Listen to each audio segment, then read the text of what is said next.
and good morning. Welcome to Mirador Television. My name is Max Hurd, and today I should have with me Stuart, but he has not arrived yet. But for now, I have Keith with me. Good morning, Keith. Good morning. He's been a bit poorly, but he struggled out of bed yesterday to come down and give us instructions. So I'm quite sure he'll come stumbling in a moment or two and create havoc and be ready for fighting with you. So, yes, good morning to everybody. Well, I have some of the papers here. I don't know if we want to go into them right away. Whatever, you're in charge, my boy. You're in charge. Well, there is one thing I wanted to briefly speak to you about. That was, what was their names? Holly and Phil, the Good Morning Britain hosts. Yeah. People are going after them because they skipped the queue. Yes. How do you feel about that? Because I'm sort of indifferent. I don't really care. Well, I mean, I'm not one of the several hundred thousand that got into a queue and waited for 10 hours. But the fact of the matter is that nobody said there were exemptions. Everybody said this is the way you do it. And several MPs and this couple used their privilege. Now, if you believe in privilege in our society and privilege just for being who you are, then actually you better go outside and start to boss people around in the street, because we as broadcasters have no privileges at all. We're here to serve.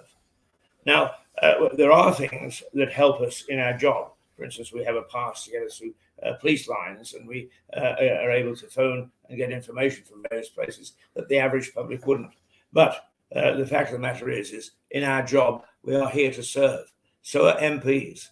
And so are a whole host of other people, including the people that you were having a go at yesterday, civil servants. If they are here to serve, we don't expect to be given privilege. And if we're given privilege, we don't expect to abuse it. They abuse their privilege.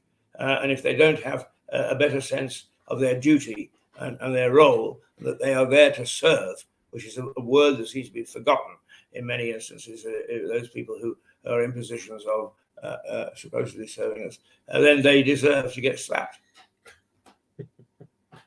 There you are. Well, they're in all the newspapers and stuff. People are mentioning them. I really don't think it's that big of a deal, honestly. It's the principle of the thing, actually, Max. Yes, I understand. It's not such a big deal in what they actually. Well, it is a big deal what they did, because if you, I mean, the number of people that actually, and you were here yesterday when we had Jane on, and she went and actually sampled the queue herself and said, "Look, it's so horrendous."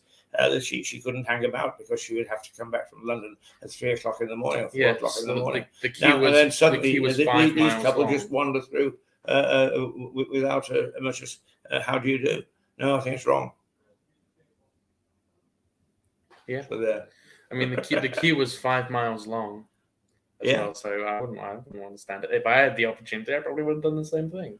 Yeah, well, and I think you better think about the role of servant and master. Is the public are the masters, we are the servants, and we should actually be subject. I don't think anyone to their will. I don't think anyone sees it that way, though. I know they don't, but that's what's wrong. That's why, for instance, the government can actually pry into your bank account without asking you. Yeah. Should they be able to do that? No, exactly. So where do you draw the line? Where do you draw the line between servant and privilege? I draw the line somewhere. Sorry, I'm worse than Stuart. I draw the line somewhere after skipping a queue. That doesn't really, it's not that big. It's just the two of them. Well, something like 30,000 people who think differently to you. That's how many people have signed the petition saying that they should be sacked. I don't think they should be sacked. No, but I think they should start to realise just where they are. Because, I mean, let me put it this way, Max. You and I and a couple of our colleagues, we like to go for lunch, right? And occasionally we'll go to a full restaurant. If we haven't booked, we're asked to wait. And we wait. Now, how would you think that people would feel if there was a queue and we sashayed up and said, "Oh, that's all right. This is the Max. This is the mouth. This is who we are. Give us a table straight away." I'd be annoyed. Yeah, exactly. Yeah. So would I if that happened to me. But I would feel very badly if I did that. And I've never actually used as far as I'm aware. Use my position. I thought they were allowed to skip the queue, to be honest, because they're press passes. I thought they don't get you. They don't get you the best table in a restaurant. Well, they shouldn't. I mean that's being done as a favour.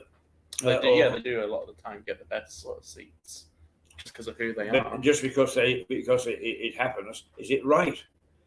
I think perhaps one of the things that we suffer from in our society is we've lost the sense of what's right and what's fair and what's just. And if you don't have a fair and just society governed by rule of law, you've got nothing. You've got chaos. You've got the rule of the mob, if you like. I suppose. Yes. Really, well, I mean, if you don't maintain some sort of standards, I mean, how do you feel about you're pissed off with the police at the moment, and rightly so. And I'm not going to tell people why, because you feel sensitive about it. But the fact is, how do you feel if the police just sort of nudge you aside? You're not very happy about it. There's a difference between skipping a queue and the police not investigating a violent crime. Well, if they're not investigating it, don't you feel that they are I'm sure they are investigating. I don't know what's going on. Yeah. I don't know what's going on with that specific thing that we're not really allowed to talk about. Yeah. Well, you can't actually avoid talking about some things if they just don't fit in with your own philosophy. However, we'll move on because it's your show. Well, do you think I should give Stuart a phone call? Sorry? Do you think I should give Stuart a phone call? Did you gift me?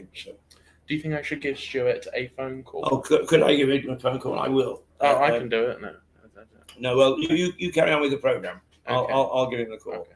Okay. I'll just move out and just in case he's lying in the street somewhere.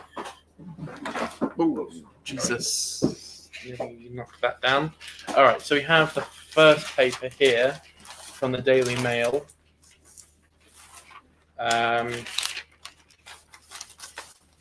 From the Daily Mail, front page, freedom begins with tax cuts. In landmark speech, Liz Truss will link economy strength at home with standing up to the threat from Russia and China. So she's going to be cutting taxes, but it doesn't say here, page 4, it doesn't say how much, strangely enough. I think I saw a figure, but I'm not sure if it's completely accurate. It said 1.25% tax cut for regular people, which I think is quite good, and a large tax cut for corporations. Which the young man wants to know if you're coming in. The young man wants to know if you're coming in. I'm going to go to a clip. I'm getting distracted. My bad. Sorry. Okay.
Okay, sorry about that.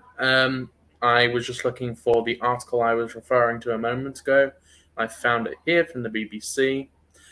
Liz Truss's mini budget is expected to reverse the 1.25% rise in national insurance and scrap the 6% increase in corporate tax.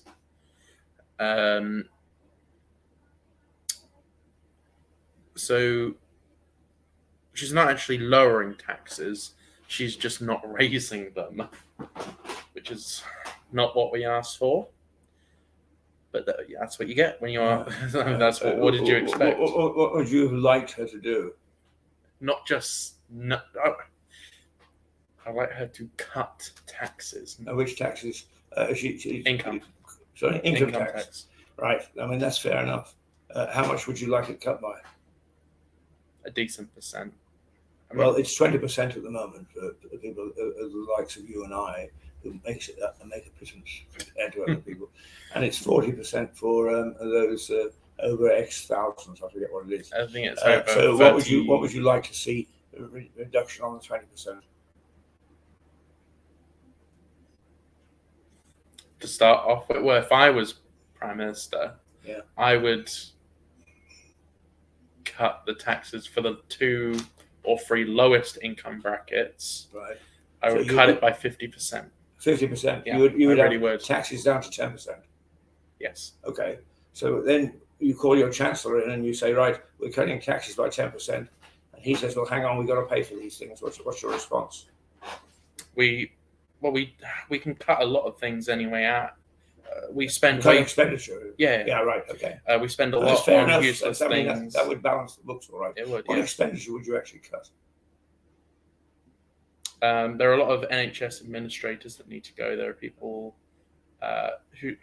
Okay, no, you're talking my language. Strangely enough, yeah. I think there are a lot of people in the civil service, and let's include NHS bigwigs in that. I think there are a lot of positions that could be cut. I mean, I still think the old joke about how many NHS staff does it take to change a light bulb it still applies. That there are a lot of jobs worth in the NHS, and let me make it quite plain and clear. I'm not talking about the frontline staff. No, I'm not talking about doctors and nurses and support staff. We're talking about the administrators, right? Yeah. Okay, well that's one area I would agree with you. You know what I would do as well is I would I wouldn't get the votes in Parliament, but I would like to see a law passed where MPs can't vote for raising their salary, because at the moment what the MPs do say is, shall we vote to raise our salary? Yeah. And then what would you know? Everyone puts their hand up. Absolutely. Another area that I would agree with you. And I don't buy, as I said earlier, I don't buy this, but we work so hard. We all work hard. At least we used to, until now people work from home. And now I have my doubts about whether anybody works hard, to be quite honest with you, if they work from home. But there we go. What would you do as MP? What would be your... Right, say you rule the country, you're Prime Minister all of a sudden, what would be your first law or thing to get rid of or implement? I think that I actually go along with you. I would look carefully at the tax structure and see what I could eliminate. One of the things that does upset me is that that she has approved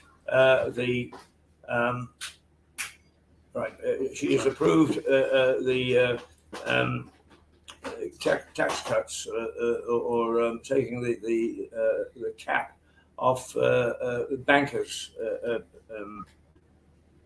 wages. Now, I'm sorry, but that sends out the wrong message to the public. She cut the cap.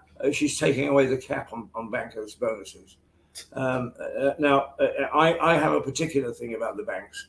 I think that they're iniquitous organizations. They're like Shylock.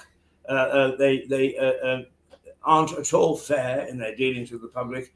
They have stopped a lot of services, but they haven't lowered any of their interest rates.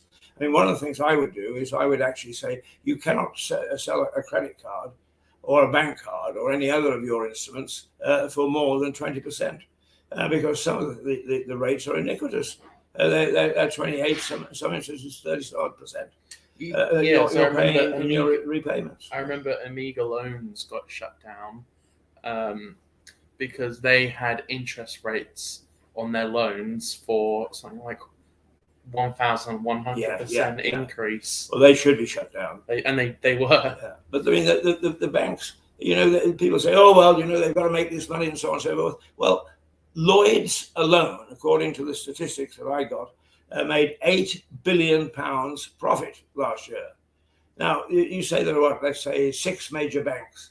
Supposing they all made that sort of profit. That's £50 billion profit.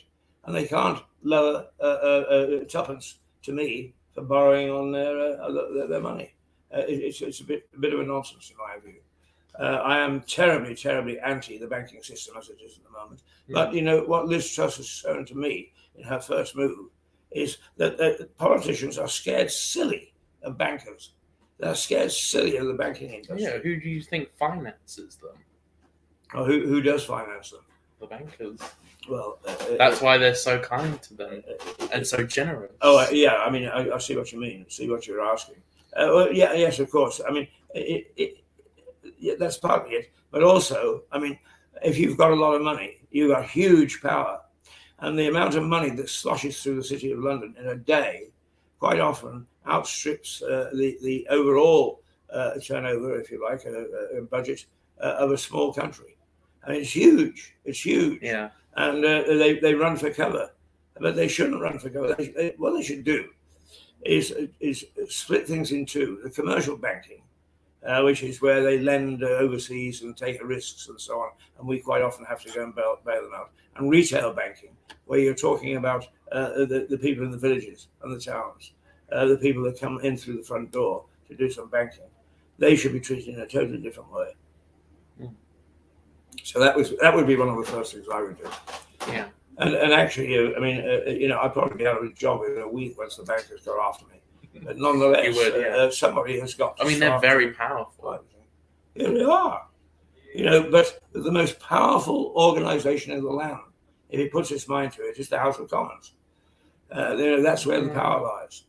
They just don't. They don't use it, and to some extent, because we've got very shallow people as MPs. Right? Is that true? Yes, it is. That is as much as we got a constitution. Who is the most powerful person in the country? Well, while he or she is there, is the Prime Minister. The only thing is that there are checks and balances. Quite often what happens is a cabinet will rebel against the leader who decides he's going to do something. It's dogmatic. So there are checks and balances. Also, the House of Lords needs to read 3 times anything that the House of Commons puts up. But ultimately, the House of Commons can overrule it on the last ballot. It's only a limited checks and balance. Parliament is the most powerful organisation in the country, and therefore, thus, the Prime Minister is the most powerful person. Okay. Well, I guess we'll go into the headlines then, me and you, whilst we wait for Stuart. Oh no, I've lost it. BBC Papers. There we go. There we go. Right. So we've just gone through the Daily Mail headline. The Times, Truss plans to cut stamp duty and push for prosperity. Oh, the stamp duty, as I understand it, is the fee or the tax that you pay when you buy and sell a house.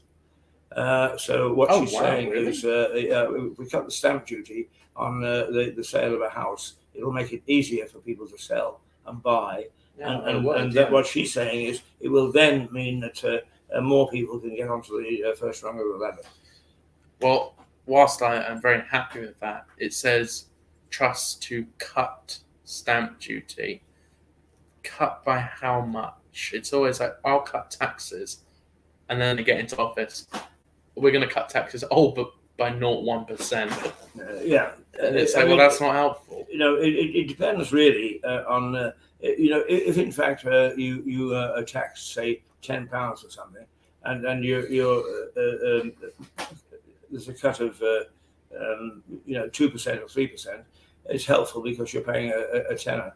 If in fact you're paying multi-millions, then a cut of 0.1% would mean quite a lot of money in your pocket. Yeah, I know, but this doesn't apply. What I'm saying is, none of these actually really ever help the regular people. It's rare. I mean, that does seem to be the case. I do think. I mean, I'm not defending them. What I'm saying is that if I was in the House of Commons, if I was the Prime Minister and so on, every time that I tried to do something, there'd be somebody saying, "Hey, how about this?" And that's the sort of consideration. It's the same as you and I sitting down over a coffee after our program, and you say, "Let's do this," and I say, "Yeah, but here is the consequence. Let's discuss the consequence." I think a Prime Minister can't just wave a magic wand and say, "I'm going to do this," without conferring with their experts as to what the consequences would be. I mean, supposing, for instance, that she took a great slice out of taxes and said, "Okay, but the way we're going to pay it is we're not going to pay any pensions. We've got to find the money from somewhere." So then there would be equal uproar because cutting pensions would not be a popular, and in fact, it would be a disastrous step. I'm only using it as an example. But she would have to sort of look at the consequences. Imagine how angry people would be if you cut pensions. Exactly. But what if she says, "Well, if we don't cut pensions, then we can't cut taxes"? I mean, I know what you said is what we've got to do is look at expenditure. That's exactly right. What she's got to do is she says, "I'm going to cut taxes by this much. I've got to see what I can do away with." And not everything that you do away with will be popular. No, obviously not. Yeah. You got to have a skin like a bloody rhinoceros to be the Prime Minister. You really do. I do feel sorry for them sometimes. They take stick, and particularly from people like me. Okay, so it says Truss signs profound. Oh, Truss signals profound shift in policy with defense of tax cuts. Yeah, I did not read that. Do you want to read that out loud again? Because I didn't read that very well.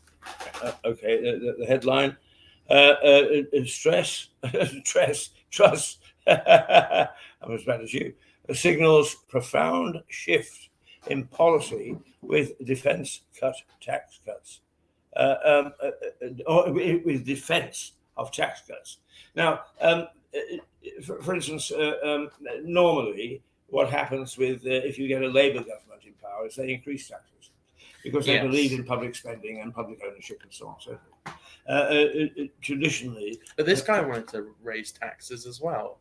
That's right, because I mean the raison d'être there was because we got a great big hole in our finances because of COVID and lockdown, and that was his raison d'être.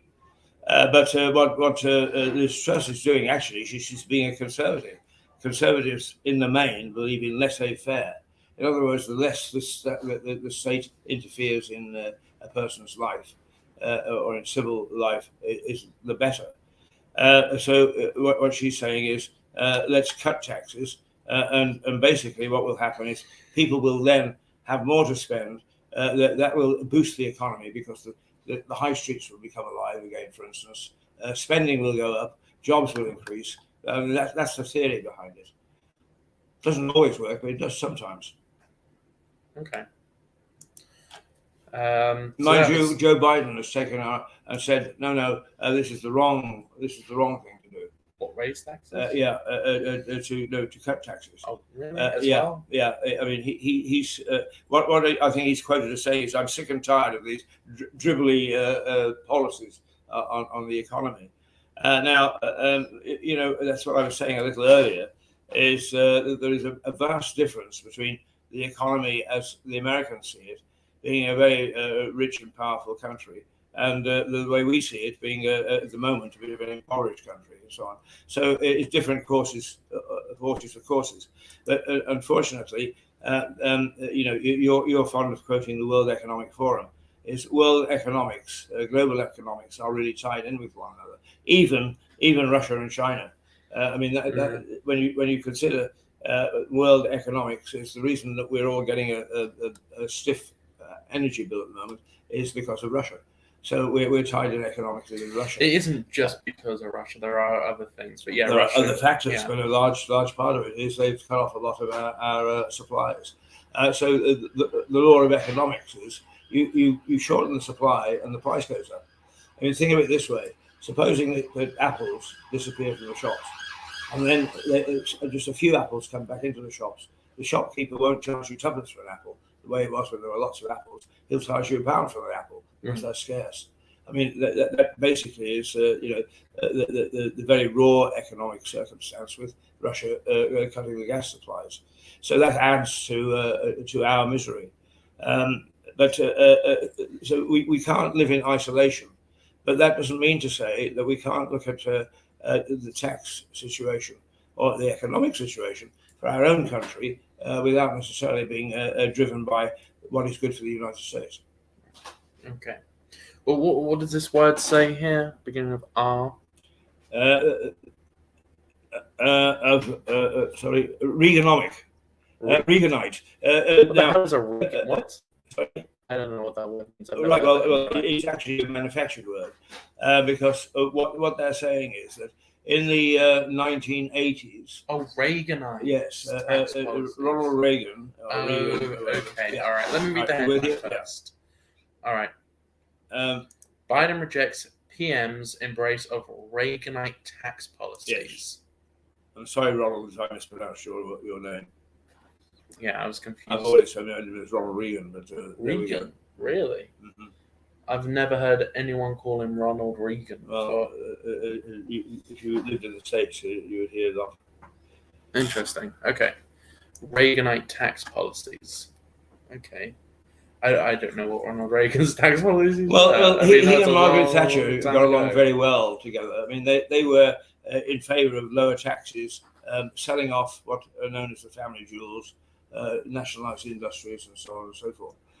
In other words, very much an open market policy. So what a conservative should be. Yes, basically it's a conservative. But then we have we have conservative MPs. A lot of them really aren't that conservative. No, I mean, not. Rishi Sunak, he's not really conservative in any of his policies. No, he's not. He just says he is. Well, you've heard me rant and rave about, to me, 650 people who are in the House of Commons would all be sacked. I think that, you see, I was ranting and raving about duty. I'm not saying that all MPs don't have a sense of duty, but many of them don't. I rub shoulders with a lot of them.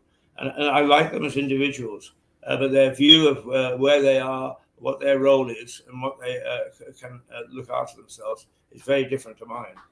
I think that that sense of duty, that what we're trying to do is for the best for the country, is overridden at the moment by what is good for us.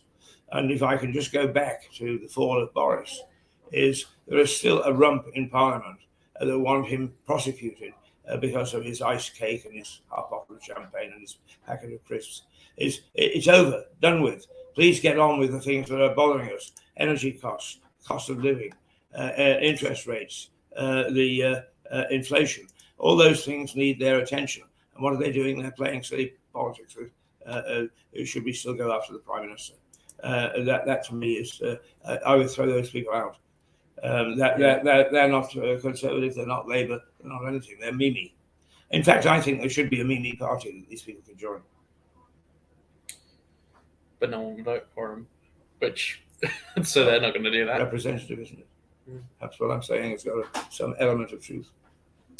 Not everything I say has got an element of truth. I sometimes say things to wind people up.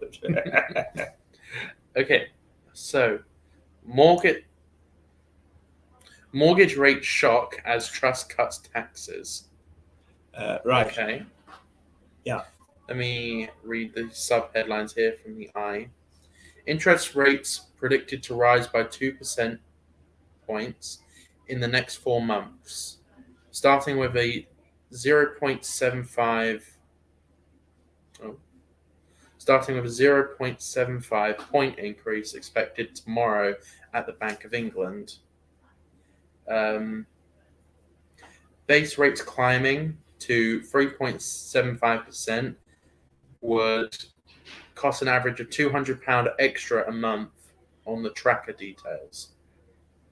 Okay. I don't quite know what that means. Once again, it's it's higher economics and how it filters down to us. Essentially, all interest rates are set by the Bank of England. The Bank of England are faced with, at the moment, a sharp rise in inflation. I mean, it's gone from virtually, 1% or 2% to nudging 15%. So they have to try and stop that. Because what it means is that if we allow that to continue, is you will pay 15% more for stuff in a supermarket or whatever than you are at the moment. So they have to try and cap that. And the traditional way of doing it is by raising interest rates. If you raise interest rates, people borrow less money. So what you do is you cool the economy. You stop people spending and stoking inflation. So, I mean, just to follow on from that, is what this paper's article is saying is that if she actually cuts taxes, people will spend more money, and therefore they'll fuel inflation. Now, once again, is nobody can forecast the future, particularly economics. But traditionally, is if people get more money, they spend it, and if they spend it, they fuel inflation. Because you're pumping money into the economy, and so that the prices of things go up, ownership goes up, etc. A period of austerity is when, in fact, you can't buy anything because it's too expensive. That's not. Well, it's a way of cooling the economy, and sometimes it's the only way of cooling the economy. Is this on purpose then? Is it manufactured? Yeah, it's on purpose. Manufactured by who? By the Bank of England. Or central banks worldwide, actually. I mean, they talk to one another. They work in harmony. The only thing that I haven't heard much about it, but I saw one article where Turkey has decided to fight inflation by lowering interest rates. I don't know what the raison d'etre philosophy is behind that. I can only think that what they think is by lowering interest rates is their wine and their hotels and so on will be much cheaper than anywhere else in the world. So they get a great influx of tourists, and therefore they'll boost their own economy. I don't know, perhaps that's their philosophy. But it goes right against the grain. Just about every central bank in the world at the moment are busy raising interest rates to try and cool inflation. Okay. It's just... Keith Hayes giving a lesson in economics. Unfortunately, I don't really know all that much about economics. I do need to look into it more. It's a very complicated subject. Yes, it is. There are some basic principal rules that I've just outlined to you. But my philosophy is that you need to look at absolutely everything and challenge it. It's just because people say, "Oh, well, it won't work." There's no reason not to try it, or not to at least investigate whether we should do it. Okay. Well, that conversation all started from the eye. So we'll move on to the mirror. A thoroughly modern monarchy. And it has a picture of the new King Charles. And then the sub-headline, Holly and Philip, about them jumping the queue, but we've already spoken about that. Would you say that 30,000 people have signed a petition to say they need to resign? I think it's 27,000 at the moment, and but climbing apparently. People are outraged by it. I would probably sign that, not because I don't think they should be fired. I just don't like them. I might go find that. Actually. Well, actually, you see, in our society, you've got every right to express your view. How their employers take a look at it, we don't know. His Highness is on his way in. Well done. Good morning, Your Highness. Good morning. How are you? Oh boy, you all right? Not too bad, thank you. No. Right, everybody's just been getting a lesson in Keith Hayes economics. So I think it's time for you to come in and set the record straight. What about economics? Right. We're going to go to a break whilst Stuart gets settled down. Right. All right. See you in a minute. Yeah, I like it.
dubious testing. Hello. Oh, sorry, we're back. Yeah. So what you just told me off screen, say it again, start again, and explain what's going on. I think you wanted to talk about the bankers having their cap removed. Well, for I bonuses? can actually fit that into the other bit. Oh, you can. Okay. Yeah. Right, pull your chair up all as close as you can. Yeah. Yeah, well, I was the air, and then looking at the screen and looking at you when I'm talking to you, don't I? Right, so I'm told. Okay. Yeah, right. So, how are you? You feeling any better? No, not really. State will pay third of gas for bills, firms, and households. Yeah, we know that, you CEO. So, sorry. Jacob Rees-Mogg. I mean, he's Bertie Wooster incarnate, isn't he? Really. I don't know who Bertie Wooster is. Bertie Wooster was this really sort of aristocratic buffoon, and he had this man servant called Jeeves, and it was a tremendous success. It was very good to see his books. Okay, right. So, look, as there's been no news apart from the Queen for the past 11 days, I thought it would be a good idea to recap about what's gone on in the renewable energy and the capping of the energy. Yeah, okay. We can finish the headlines and then we'll go to our usual break, and then after the break we do energy matters properly. Okay. So we're halfway through. Right. So from the Daily Express, public backlash over the slimmed down monarchy. My bad. Misread that. Public backs king over slimmed down monarchy.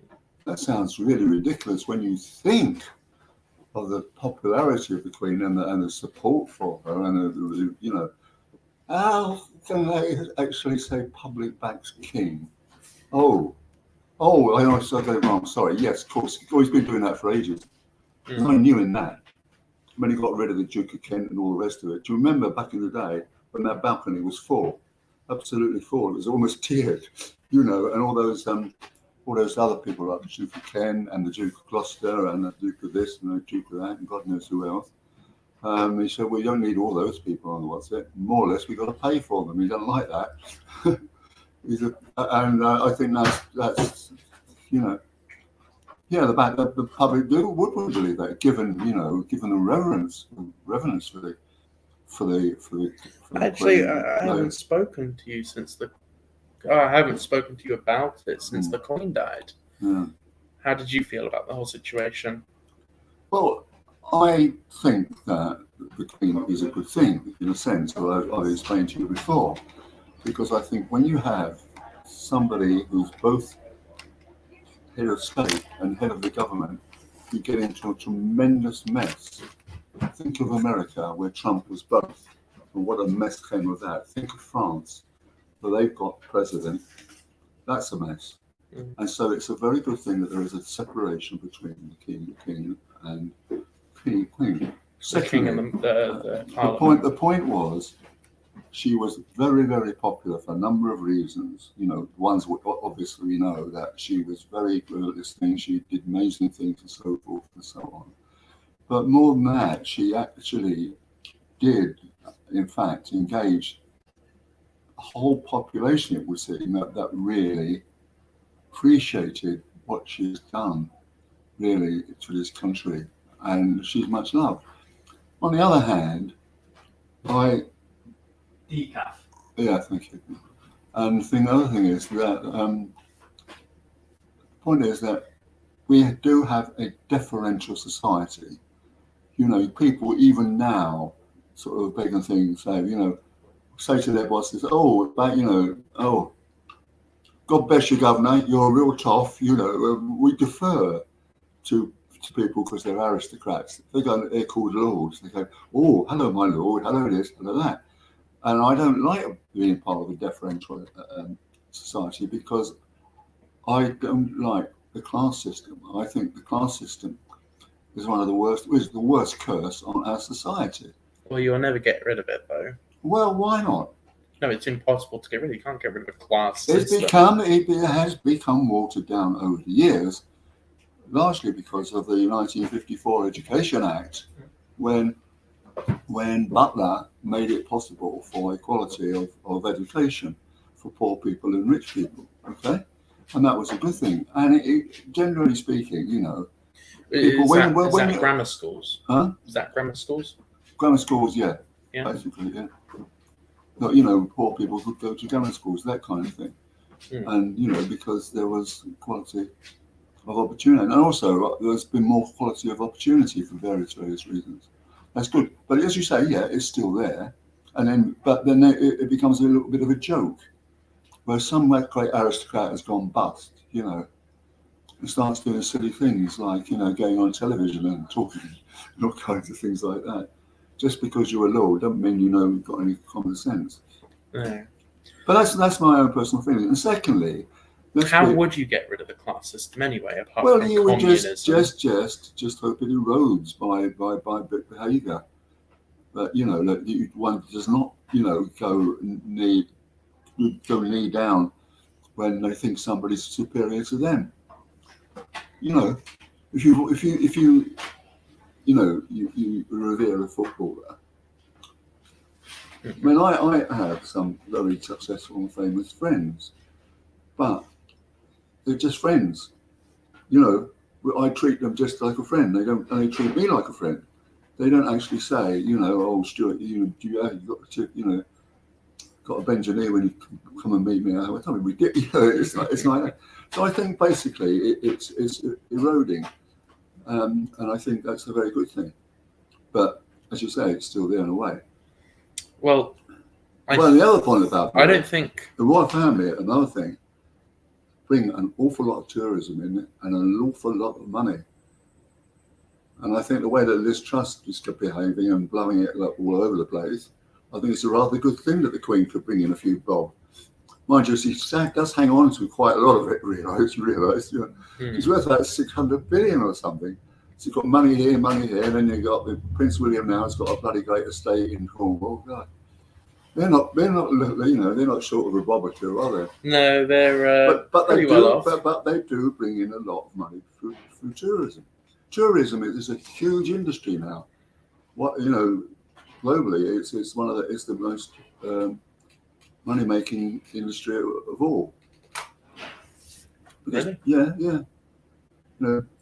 Silly people like you pay money to go to Vietnam. What? I don't quite get the point that you're trying to make. The fact of the matter is that like the Americans, right? They're absolutely infatuated with the royal family. Yeah, I don't. Americans care more about the royal family than we do. It seems like. Yeah. Well, because they haven't got that kind of hierarchy that we've got. I mean, then they sort of rather like the idea of having, a queen and a king and all that kind of thing. I don't know what it is. Yeah, you're absolutely right about that. It's really weird. It's sort of novelty to them, I suppose. No, but they do bring in an awful lot of money. Look at all those. They don't bring in I don't know how to describe it. They don't bring in the same amount of money as they make. They make a lot more than they bring in through tourism. How do you mean? Money that they make? How much do they make? Taxes. Taxes? So you pay for the Queen and the royal family through taxes. Yeah, but it's not money making, is it? Well, no, but it's money earning. The money they're getting. They get more money than they bring in through tourism. Maybe not. I don't know. I haven't seen the figures. Well, do you resent paying taxes to the royal family? I resent paying taxes. Oh well, forget it. Well, you don't earn any money, do you? So how can you pay taxes? I do earn money actually. I'm not enough to get taxed, but I earn a few quid here and there. So that conversation all came from the Daily Express, and we'll move on to the Metro. It says here, the Metro says returning to Balmoral.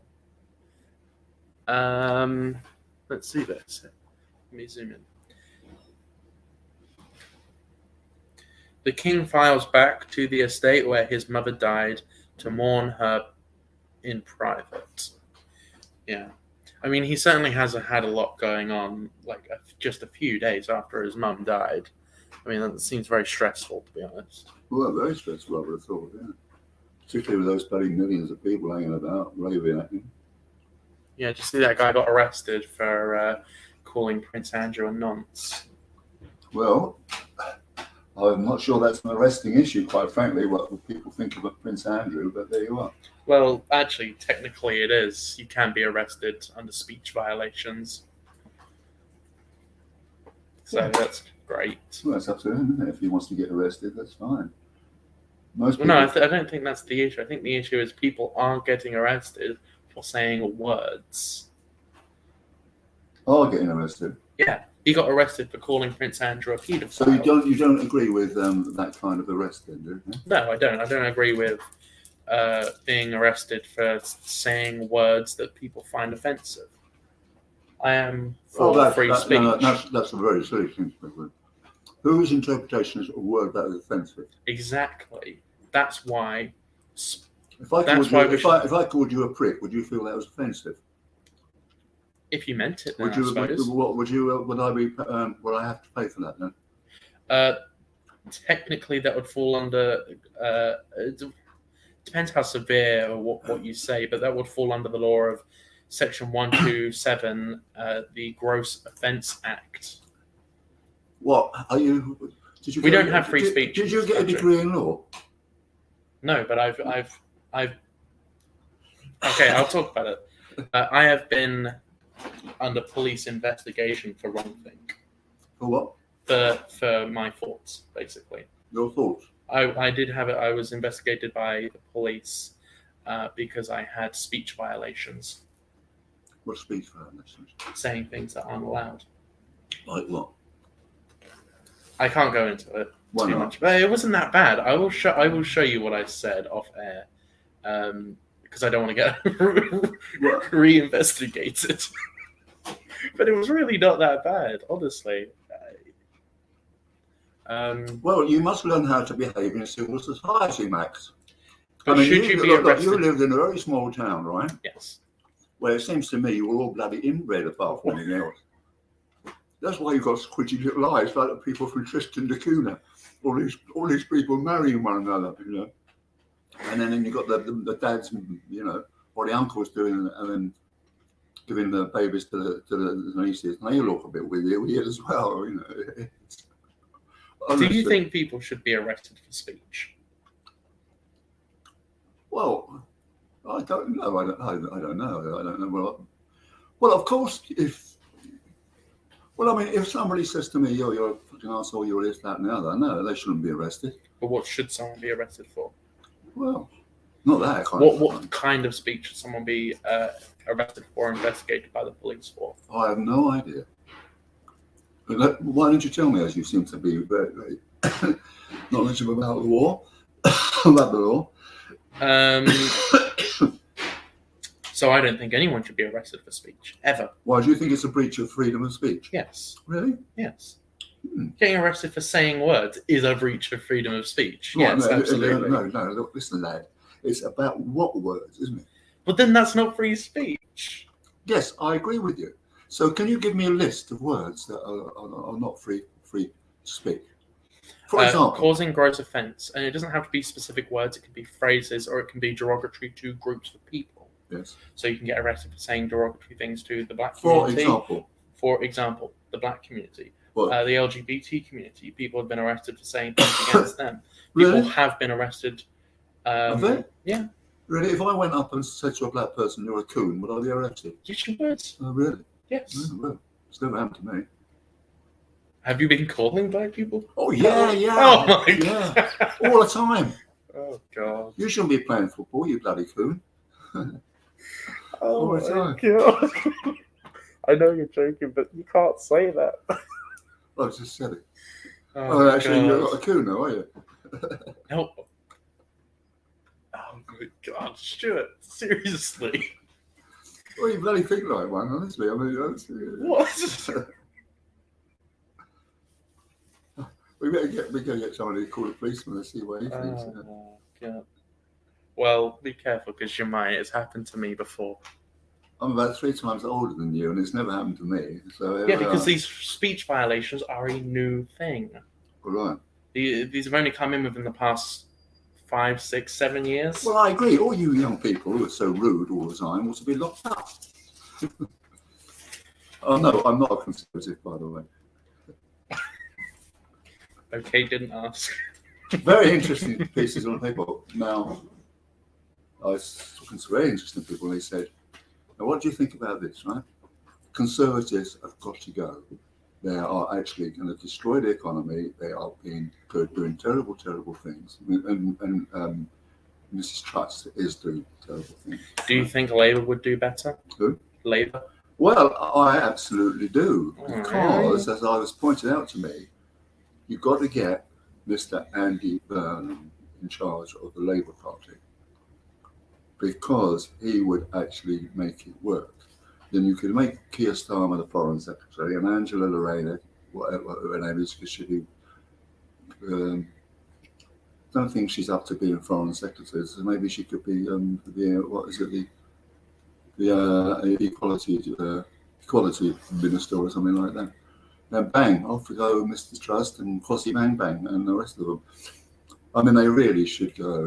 They're just competent, aren't they? And she is actually going to bankrupt the country.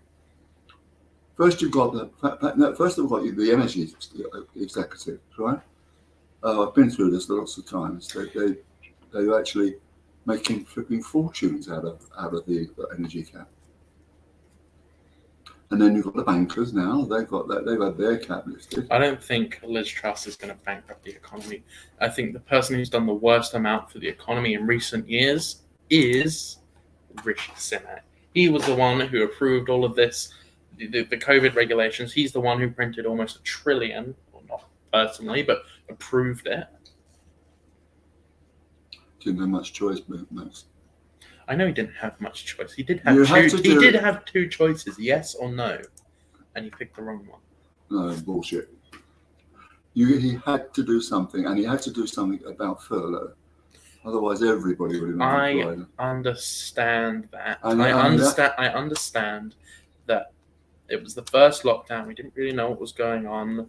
I supported the first lockdown, but after that, he should have known better. Why? Because if I knew that by the second lockdown this was all BS, why shouldn't? Why was it BS? Second lockdown, why?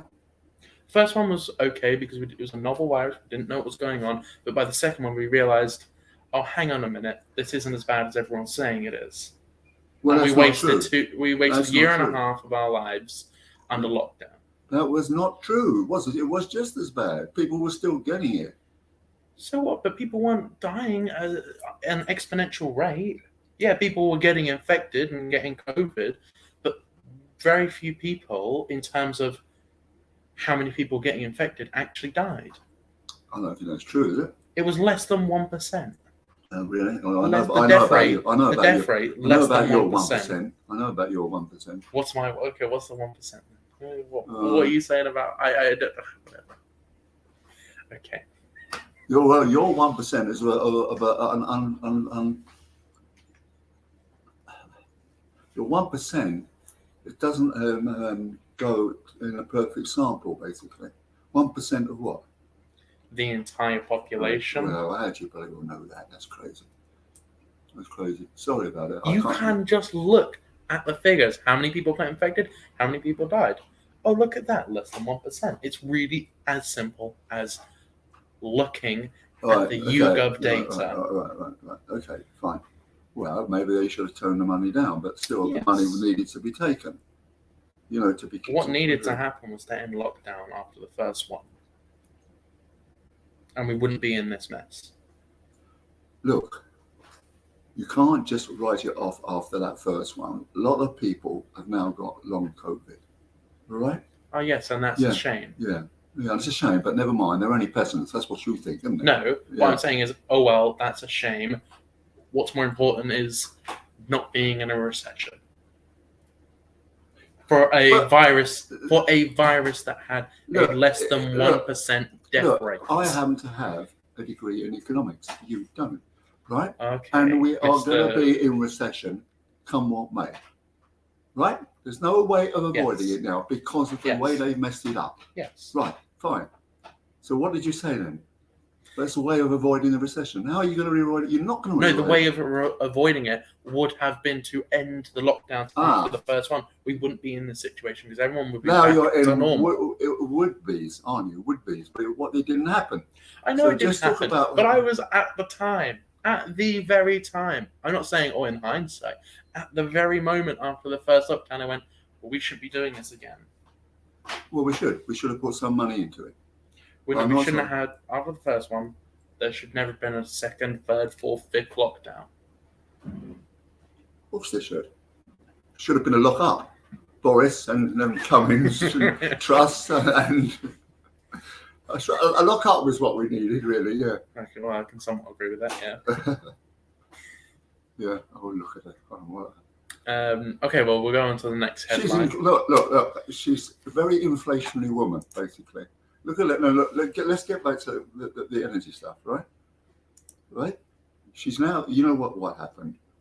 Just before the Queen died, she said she was going to try and do something about the energy cap and reduce it, didn't she? Right? Yeah. That's what she said. So she finally said that we're going to come up with an energy cap for 2,500 for 2 years, right? And then the situation at that time, of course, was that we had a bill of 1,971, which we had for 2 years. But on October, it was going to go up to 3,500, wasn't it? Right? And then, this is the bit that really I'd like to find out about. The energy cap was set every 6 months.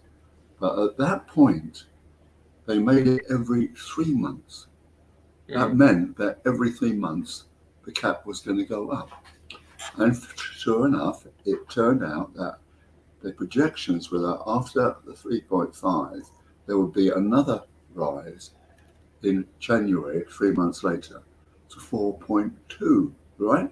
And then it goes on. And one of their consultants, I think it's the Chelsea something or other, think tanks, they said by the end of 23, it's going to be £6,000. That means £500 for every household, right? That is an awful lot of money for a lot of people. And if that goes ahead, there's a lot of people. If the 4,200 goes ahead, there's going to be a lot of people dying through the cold this winter. They keep telling us it's going to be a terrible, terrible thing. So yes, she did need to do something about it. But when she came to the point, right, she said, right, well, Rishi Sunak in May already gave 400 quid, right? We're all going to get that starting in October, yes? And also there was going to be probably a small drop in VAT. So in fact, the thing she's discussing is £2,000 for 2 years. And it turns out the cost of that is £900 billion. 900? I thought it was 150. It's 90, sorry. 90, 90. Right, yeah. I was going to say sorry, 900. Yeah, sorry about It's that. a bit much. 90 billion. And then they said they're going to extend it, because it was all for domestic at first. They're going to extend it to industry, weren't they? And that's another 40 to 60. So that's £150 billion, which who's going to pay for that? You? No, not you. You don't pay taxes. Me and all the other taxpayers, right? So well, I will start paying taxes fairly soon. Yes, by but the end of this a year. very small. It'll be 20%. Yeah. Right. Anyway, 20% of my income is going to go to the government. That's horrible. Well, why? 40% of mine goes to the government. 40%? Yes. That is robbery. No, it's not. That is absolute robbery. My belief in this is, look, I'm very happy to pay 40% if it would go to the NHS for proper reasons. But it doesn't, no. And that's another problem we got with the Conservative people. Because old Boris, he promised all these things and didn't come good on them, did he? He was going to sort out the NSS, he was going to do the care homes. He was going to do all of that, and then COVID happened, and that took over everyone's everything. No, you see, the real problem with that actually goes back about the NHS, goes back to Tony Blair. Because he put lots of money into Tony Blair, into the NHS, and half of that went on in consultants and administrators. Yeah. I think you told me that. Yeah. One good thing you have told me. Well, 50%. Well, even to this day, 50% of the people, the staff in the NHS, are administrators. Yes, I know. That's ridiculous. Yeah, it is ridiculous. But now How 50% of administrators in the NHS? How is it still so inefficient? Well, why at a time when the NHS needs money, it's going to bankers' salaries, or it's going to executives of energy companies' salaries, and that's what's happening. Is it going to their salaries? Yes. How? Well, what happens with the energy companies, right? They just take it. The money is supposed to be given to them because of part one, because they're going to lose income because of the energy tax, right? Or the energy tax, right? Secondly, they have to actually invest in buying the gas, right? Okay, that all costs money, and in fact, they're supposed to actually help out the poor now. That's more money, right? But since 1974, they've all been paying them unbelievable salaries. I mean, for example, they're all saying, "Look, we haven't made a profit this year, therefore we can't do it." And it turns out that the British Gas, which is one of the big six, right, they made £1.3 billion profit in the first 6 months of 2022, from January to June. Yeah, right. 1.3, and Chris Shea, the chief executive, got a £2 million salary, and so did Simon Rossi of EDF, got £1 million. I think the Eon man got another £1 million, and so forth. So it's just about 10 million. So that's not going to solve the problem, but it's still a lot of money, isn't it? Really, don't you think? And how much are these bankers are going to walk away with, God's sake? I have no idea. Yeah. I have no idea. But we'll go back to their headlines. Yeah. This is from the Daily Telegraph. Putin sets to declare. Sorry, let me retry that. Putin set to declare occupied land of Russia. Well, he's always declared that. Yeah, why is this? This is not new. What do you mean, Ukraine? No, it says Russia. It doesn't say Ukraine.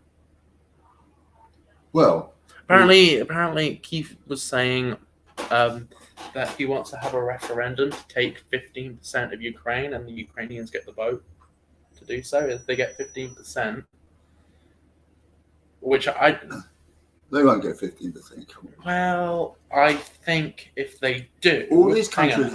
I think if they do, it would be the only non-violent solution I see happening. Well, they get 15%. Yeah. But these people don't like the Russians. They feel that they've been taken over by them. Why would they vote in favour of that? No, they'll give you 15%. We give it. Look, thing. Here's 15% of our land. Off you go, Mr. Putin. Come on. There are a lot of Ukrainians who are sympathetic to Russia. Probably, I would say around 10-15%. We'll see what happens. Where did you get the fact? You know.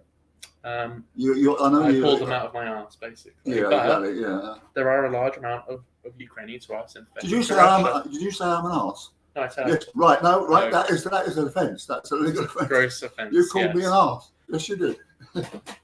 Hello, policeman. In here. You did say something a little bit more severe than that, but yeah. There are a large amount of Ukrainians who are sympathetic to Russia because they have Russian heritage, and a lot of them speak Russian as well. But I do think this referendum would be the only non-violent solution I see happening. You go on thinking. See how you get on. It won't happen. No, what I'm saying, if it were to happen, would be the only non-violent solution I see happening.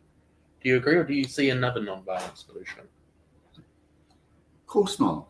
But there will be a violent. It will be a sort of terrorist state. It would go on like that. It would be like the Viet Cong being not in the army, but they were, not terrorists, but they were freedom fighters, as they would call it. when these people, these freedom fighters' armies, which they were, they would actually sort of keep the whole war going on. Mm. I mean, there are people like that who are doing it, keeping wars going on. That's what happens. They want the country back. They don't want it to go to Russia back. All the countries that he's taken over, okay, have got some kind of Russian content. Yeah. Right, Georgia. Mm-hmm. Yeah. Ukraine. In fact, Shevardnadze became foreign minister in Georgia. Yeah. Yeah, and he got bumped off by one of the mafia gangs, and then reverted back to Russia. I'm shocked. Why? I'm Shocked not. that Shevardnadze got bumped off. Yeah. Well, he I was kidding. wasn't a very nice man. Yeah, I was kidding. Well, last headline. Well, no. Let's have a look at another point, right? Estonia has a very large Russian population. Okay? Yes. And they are very, very disliked by the Estonians. Very, very disliked. And what goes on there, most of it's very alcohol fueled, obviously. There are lots of fights and booze and so forth and so on. But they can't get rid of the bastards, you know, they can't. Well, bastards. Sue me, come on. Yeah. And then we're next on the parade, aren't we? After East and Ukraine, they reckon it's going to be Estonia, Latvia, and what's the third one? What's the third Baltic state? Don't know. Lithuania. Lithuania. What's that to your geography? Yeah. Thought you were well educated. Come on. I'm sorry, I don't know that much about the Baltic states. Jeez. They're lovely. Estonia is a wonderful country. It's fantastic. I'm sure they are. Well, what happens is, you see, the Finns are just opposite them, right? And the Finns are really alcoholic because they live in the north and they're cold all the time. It's like Glasgow, really. They come across on the ferries, okay, early in the morning. And by the time they get to Finland, they're absolutely rat-ass. And they spend the rest of the day going around the supermarkets, and they run into the Russians, and there was great people everywhere. Finally, all the Finns are given these trolleys and put another bloody huge pack of lagers on and they push back on the boat to go home. And there's all the Russians with, you know, black eyes and Finns with black eyes and so on and so forth. So I don't know it's going to end as bad as Ukraine, but it's said that once he's done Ukraine, it's going to be them. Then we're next on a hit parade, basically. That's what I hear. That might not be true. No, I don't think that's true. No. But the last headline, finally, Holly and Phil Holly and Phil deny pushing the queue at the funeral. Did you hear about? Oh, that's that. Good Morning Britain. They jumped the queue. That's all that's happened. And the headline from Daily Star is, "Who do you think you are?" That's quite funny. But yeah, they push into the queue because they're famous media personalities. But he's been persecuted because he's gay, isn't he? That's why. I'm sure it is. Yeah. What's this great gay guy going ahead of us, you know? What's he done? He skipped the queue. Oh, well, he's a celebrity. He's allowed to do that, isn't he? Yeah, that's what I said. That's what I said. I said, I don't care. This is some news. There are more important things going on. I don't care about someone skipping a queue. And look at this. 27,000 signatures to get the TV couple axed, to get them fired. 27,000 signatures petition to get them fired. Well, then again, I might join that petition just because I don't like them. But you get back to what I'm saying is this deference, deferring to all these people are saying, you can't do this, she's the queen. Well, she's only a human being at the end of the day. Yes, you're polite to people. But that is just meaningless, isn't it, really? It is meaningless. So what, they skipped a queue, they're celebrities, they can do that. Look, point, if you were in a queue for the Waitrose or something like this, somebody jumped the queue, would you get fed up? Yeah, I would. What would you do about it? Say, excuse me, I was standing here. No, you come up to them and you go, whack. I would probably just go, excuse me, I was standing here. Yeah, that's what I would do, yeah. Yeah, I said no. It's like saying, sorry, I was actually waiting in the queue. You know. Yeah. Yeah. Well, why don't people just do that and say, look, you know, saying, you know, instead of writing a petition, that's pathetic, isn't it? Yeah. Or I is mean, it? Is it? people usually jump in front of the queue for the bus, and that's annoying. But I always just go, whatever. Yeah. That's always my response is one tut is whatever. Well, I say if I'm in the queue, I just say, well, I was actually here before you. You know. Yeah. I say, I'm sorry, but I was here before you. You know. Yeah, I know. And to get them fired from their jobs is ridiculous. So what? They skip They the haven't queue. been fired, though, have they? No, well, we'll see what happens. Not yet. But 27,000 signatures is quite a lot. Yeah, but it's all a bit the same as the Piers Morgan thing, isn't it? It's just sort of this personality cult that, you know, or he's famous, he's on the TV, therefore he should be allowed to do this. It's just crazy. I mean, it's silly. I mean, it's just silly, isn't it? But why they would want to do it? It's maybe that, you know, they had a deadline to meet or something like that. Maybe, but probably because they could. Probably just because they could. Well, obviously they couldn't. Well, no, obviously they could. Look, out. they're being escorted by security to join the front of the queue. I got it. He's got a bloody jackknife in his pocket, isn't he? That's why. Why didn't they vet him at the gate then? You can't. No, sorry, you can't go in there. I'll take that knife off you, sir. I just don't think it's a big story, and I just don't care. I think it's pathetic. Oh no, they skipped the queue. Yeah. That's the worst thing that's ever happened to this country. Is Holly and Phil skipping the queue? Well, we've never had a darker day than this. Yeah. Anyway, what we're going to do is we're going to go to a break. No. Let's just finish off now. If you don't mind. Hang on. We'll have a break. All right, and we'll talk about nuclear after that. What I was going to say is we're going to go to a break. Yeah. You sort out energy matters. No, I've just done it. I just told about energy matters, haven't I? I just told you about the rest of it. The only bit I haven't told you is about the nuclear, but we could do that after this. We'll do that after the break because I do need a break. Right. I need the toilet. So, video files.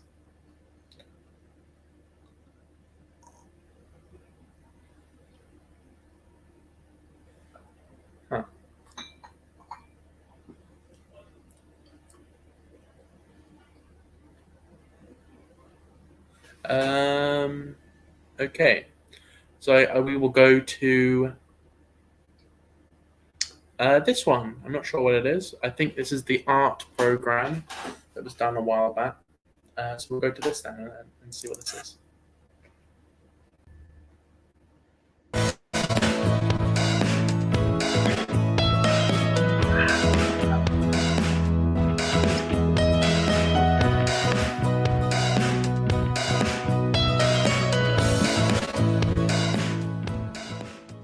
Hello, welcome to Lewis.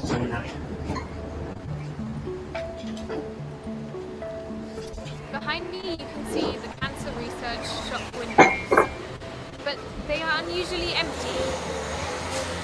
Any other year you would be seeing Leslie Hills painting right here. She is painting the people of Lewis. They are many recognizable faces. Today, we're speaking to one of these people behind the paintings. My name is Tony Kalume, but most people call me Anthony Kalume. That's what my mom used to call me. So I am actually one of the few people from Lewis who have been working with the police around hate crime. So we've been, when I say we, it's Diversity Lewis is a group that was formed 10 years ago. And we were actually concerned about the level of racism within the town. So we managed to get a few people who were really up for a challenge. So we started this group knowing that it's not going to be easy. And most people were saying Lewis is not a racist town. And some people are saying, oh yes, Lewis is a racist town. So we had polarity. So we managed to get people to come over and have a meeting at the Pelham House, and we called it Have Your Say. So we got people together, and we managed to get an Eventbrite event where you had to get your emails. So from that emails, we got a mailing list. So from that mailing list, we had a meeting where everybody brainstormed and said, "Oh, we need more talks about cultural things." Some people say, "Oh, we just need somewhere to have fun, venue to have music, food, fashion." So what happened is we had different ideas. People came with, let's celebrate Black History Month. So we managed to have an international soup festival where everybody came with soup from all over the world. So we had soup from Czech Republic, we had soup from Iran, we had soup from Thailand, we had soup from Kenya, we had soup from England, So we got everybody together, and some of the restaurants, the Indian restaurant, they offered. They said, "Oh, we'll give you some soup for free." So we had quite a lot of soup, so we called it the International Soup Festival. And it ran for 4 years, at the All Saints Center. And everybody came there, because there was no class, there was no age, it was multi-generational, and it worked quite well because we had shots. So people used to have shots of soup and go to the next stall, have a shot of soup. If they like it, then they sit down and then they buy a bowl, for $5 or something, So it was so well organized, and it was so appreciated that it became claustrophobic. The place became too small for so we had to stop, 2 years ago. We stopped doing the soup festival, but it was quite a good way to bring cohesion within. So we've been doing events like in the restaurants, people want some music. So we've been doing that, and then Leslie knows what I do, because I did a vigil for George Floyd in June when George Floyd was murdered in Minneapolis, and it was just for members of Diversity Lewis. So I thought maybe 30 people will come. You put an event on Facebook, and yeah, I'm going. It was like, oh, only 12 people said they're going, so it's okay. So I went there, got the photograph of George Floyd. I just magnified it big. So I was walking down the street with it, and then suddenly I see all these people, because I told everybody to dress in black. And I'm looking everywhere. Wow, I look, there are so many people, and there are like more than 5,000 people turned up, and I was like, what? So what we did, I had anticipated something like that, but I didn't expect so many. So I had stewards. Some of the members were high-vis and started giving them physical distance. So it went all the way up to the court, the court, and then some of it spilled down to the Session Street here in Lewis. So it was such a occasion, and then what we did, we had 8 minutes of silence, and 48 seconds, just because that's how long that somebody stayed on somebody's knee and died. So we did that for 8 minutes, which was quite a long time, but it was quite short. When you saw all the people there, and then there was somebody with a drone who took aerial shots, and I'm so sad nobody took a video of it. But still, you can see the physical distance of the crowd. So yeah, we've been doing events like that. We've been working with the police around hate crime. We've been working with the schools, going to assemblies and speaking about your identity and where you come from, just to get people to know that we are all the same. Racism is something that you learn and you can unlearn. So, and I've been working also with universities, doing work with the Heritage Lottery Fund. We got some funding from the Heritage Lottery Fund. So we've been working with the museums, Royal Pavilion Museums, and we did an exhibition called Fashion Cities Africa, which brought designers from North Africa, which is Casablanca, and then South Africa, Johannesburg. Then we got people from the West, Lagos, and then from the East, Nairobi. And we brought all their fashion into Brighton Museum. And people came even from America just to see it, because it has never been done like that before. Everybody thinks, oh, people dress in Africa in skins, or they dress in. So when they saw contemporary, artists who even Beyonce and all these Rihanna actually wear their designs, it was amazing. So it was contemporary African city fashion.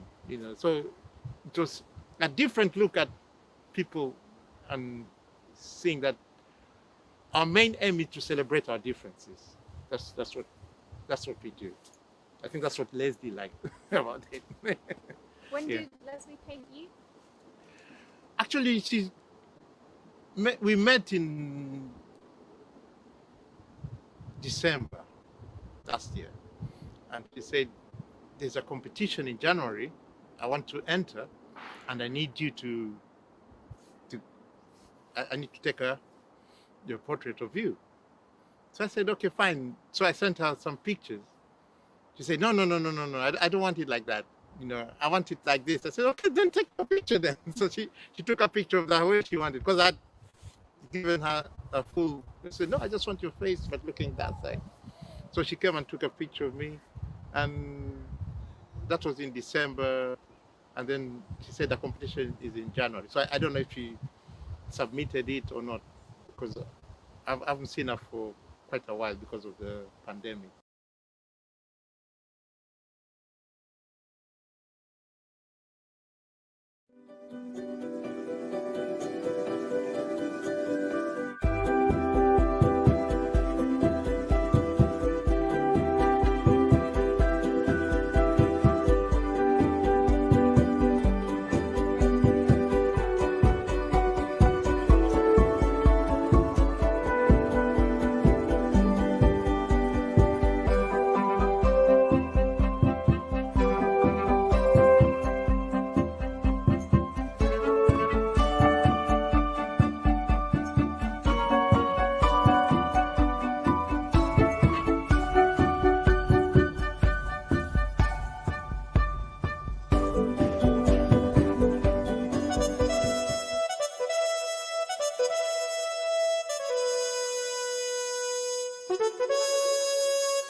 Okay, and welcome back to Mirador Television. That was a short clip from an artist in Lewis, local artist.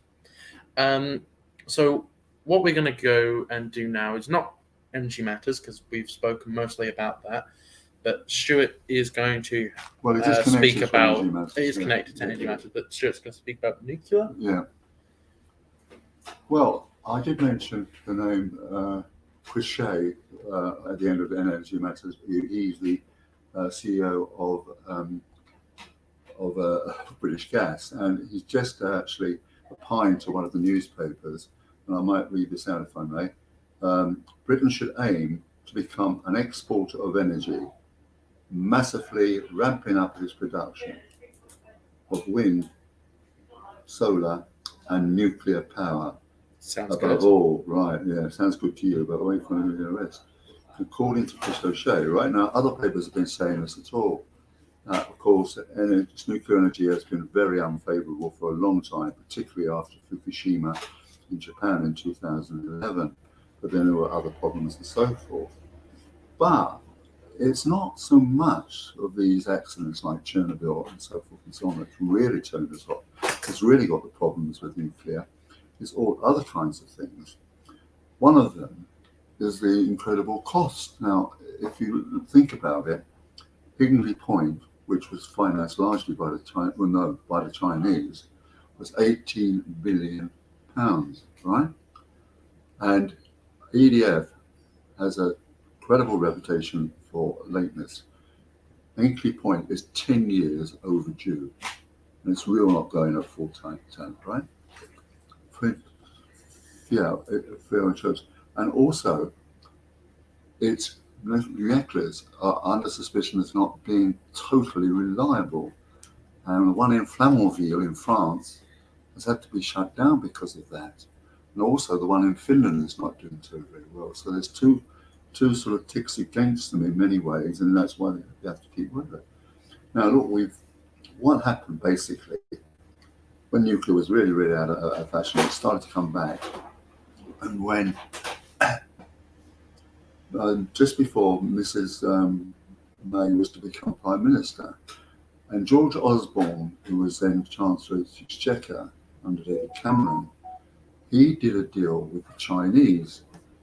He offered them quite a lot of money to invest in Hinkley Point, 6 billion of the 18 billion. And then that went ahead, and it's been all right, it does employ a lot of people and so on and so forth.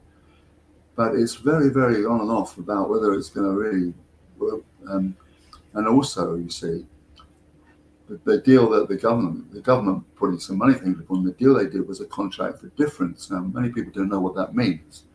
What it means is the government comes to terms with the company, in this case, EDA Point, about what the cost is, or and what the cost of the thing is. Now, if the cost goes above what they've agreed, the government has to pay the difference. If it goes below what they agreed, the company has to pay.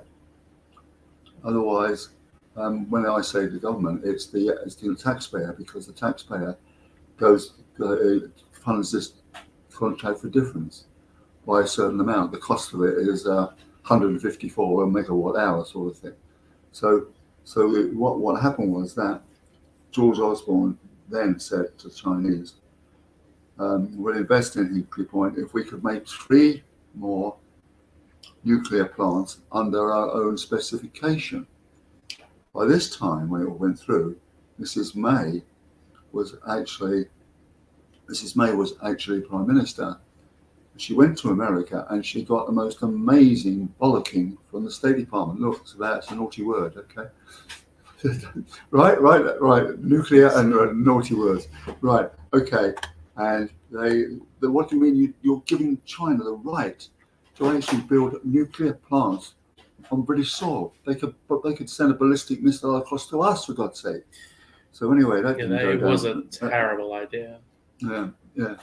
Well, I can't think of a worse idea. Anyway, it's now because of all this business of energy security, and Mrs. Truss has said that already. We want to actually take everything we can, wind, solar, and all the rest of it. And there's been a huge investment in solar, and it's now 32% of our energy mix. But this leaves out the intermittency, which wind suffer for. So when I say 32%, that's 30% some days.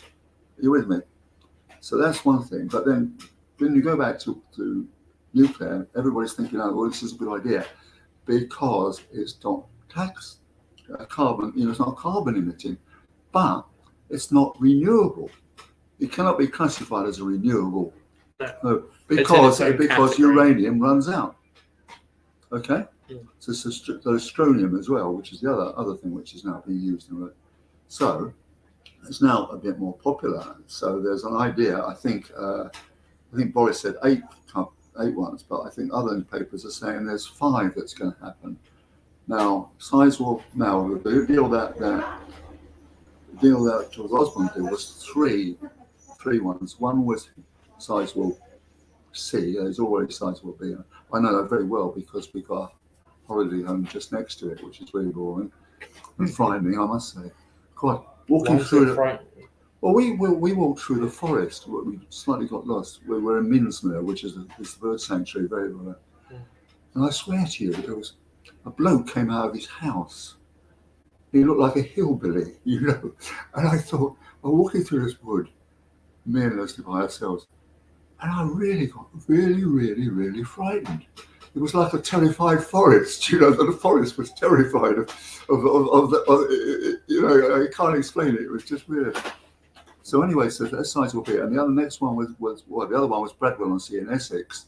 And the third one was Sellafield, which was the original chaotic one where the Labour Party of the day used to put the nuclear waste in the Atlantic Sea.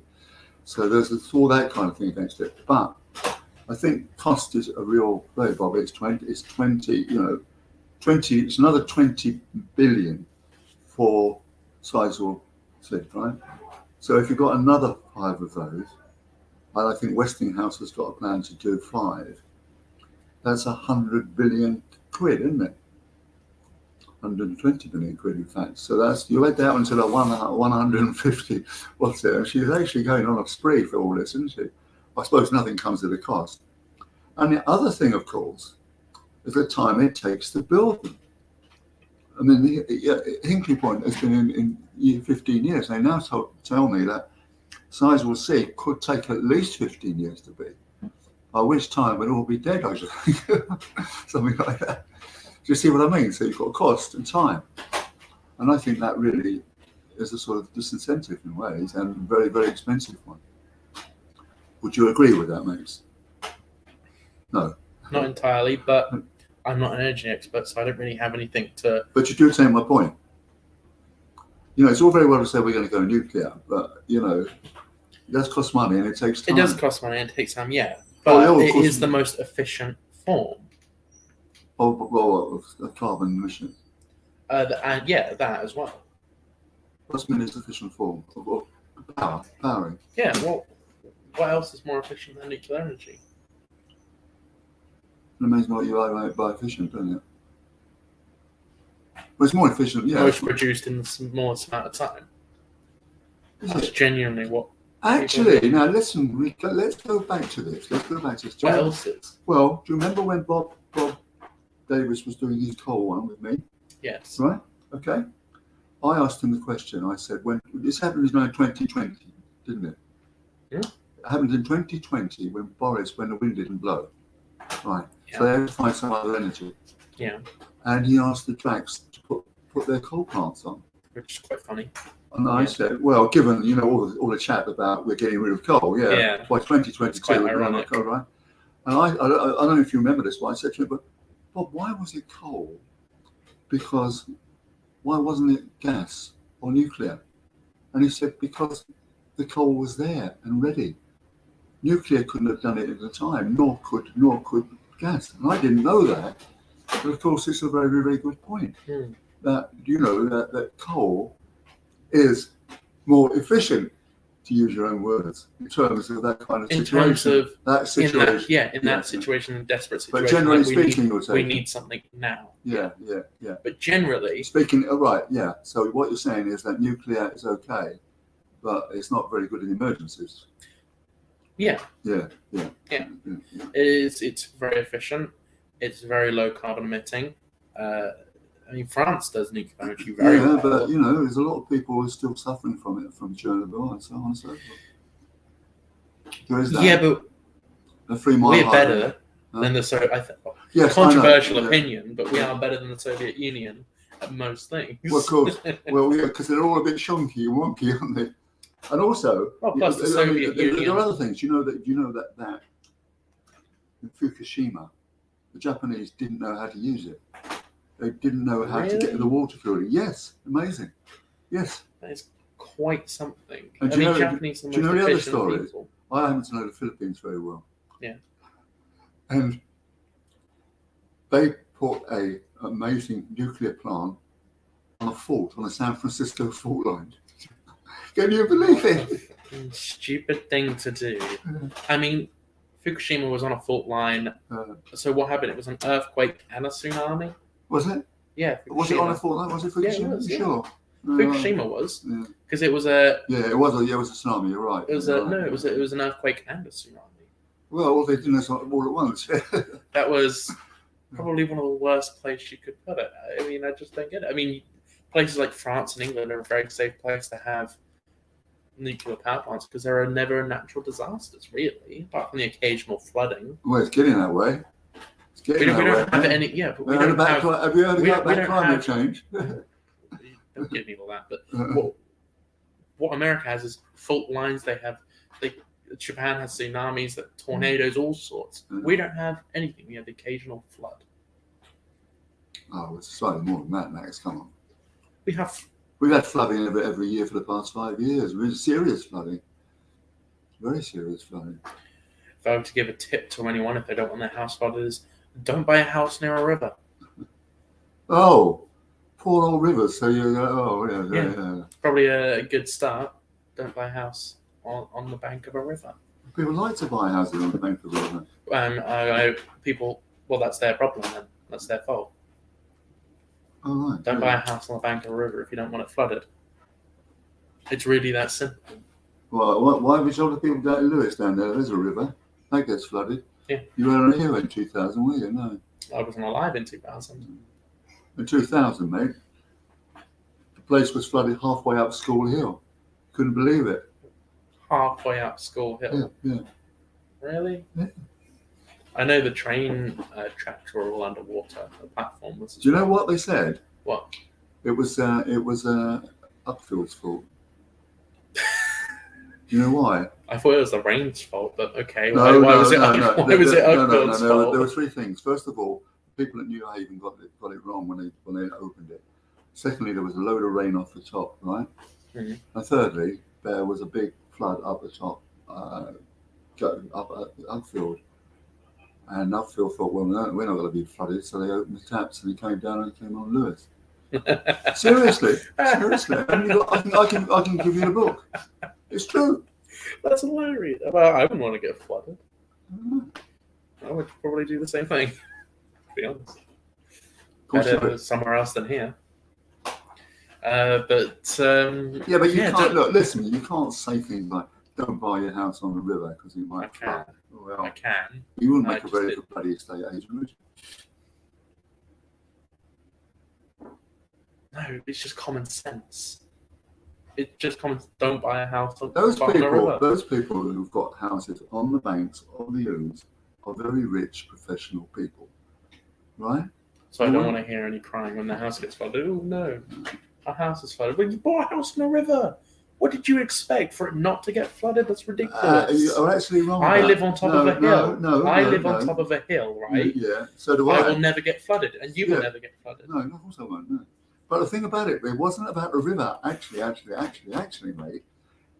When it came to the investigations, the councillor here was told him you must not build houses on the floodplain. That is That's the floodplain. probably a good idea, Opposite Tesco's, right? There's that flat plain. Mhm. And then they had this thing like now. Then they put walls in here and so forth and so on. And do you know the foundry now? There's a big controversy about that over there. Right? Do you know about the foundry? No, Right. not really. Opposite Tesco's in here. Right? Mm. There is the foundry where it's an industrial estate, right?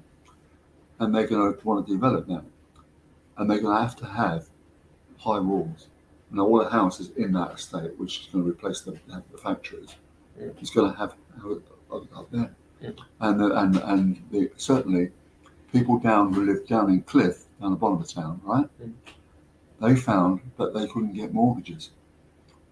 Why? Because of the flood danger. Flood danger. Generally, it's never a good It's the ones who are in the floodplain. Yeah. Like they're the ones opposite Cliff High Street, basically. Generally, it's never a good idea to build anything on a floodplain. Yeah, exactly. Exactly. Why shouldn't they? Why did they do it then?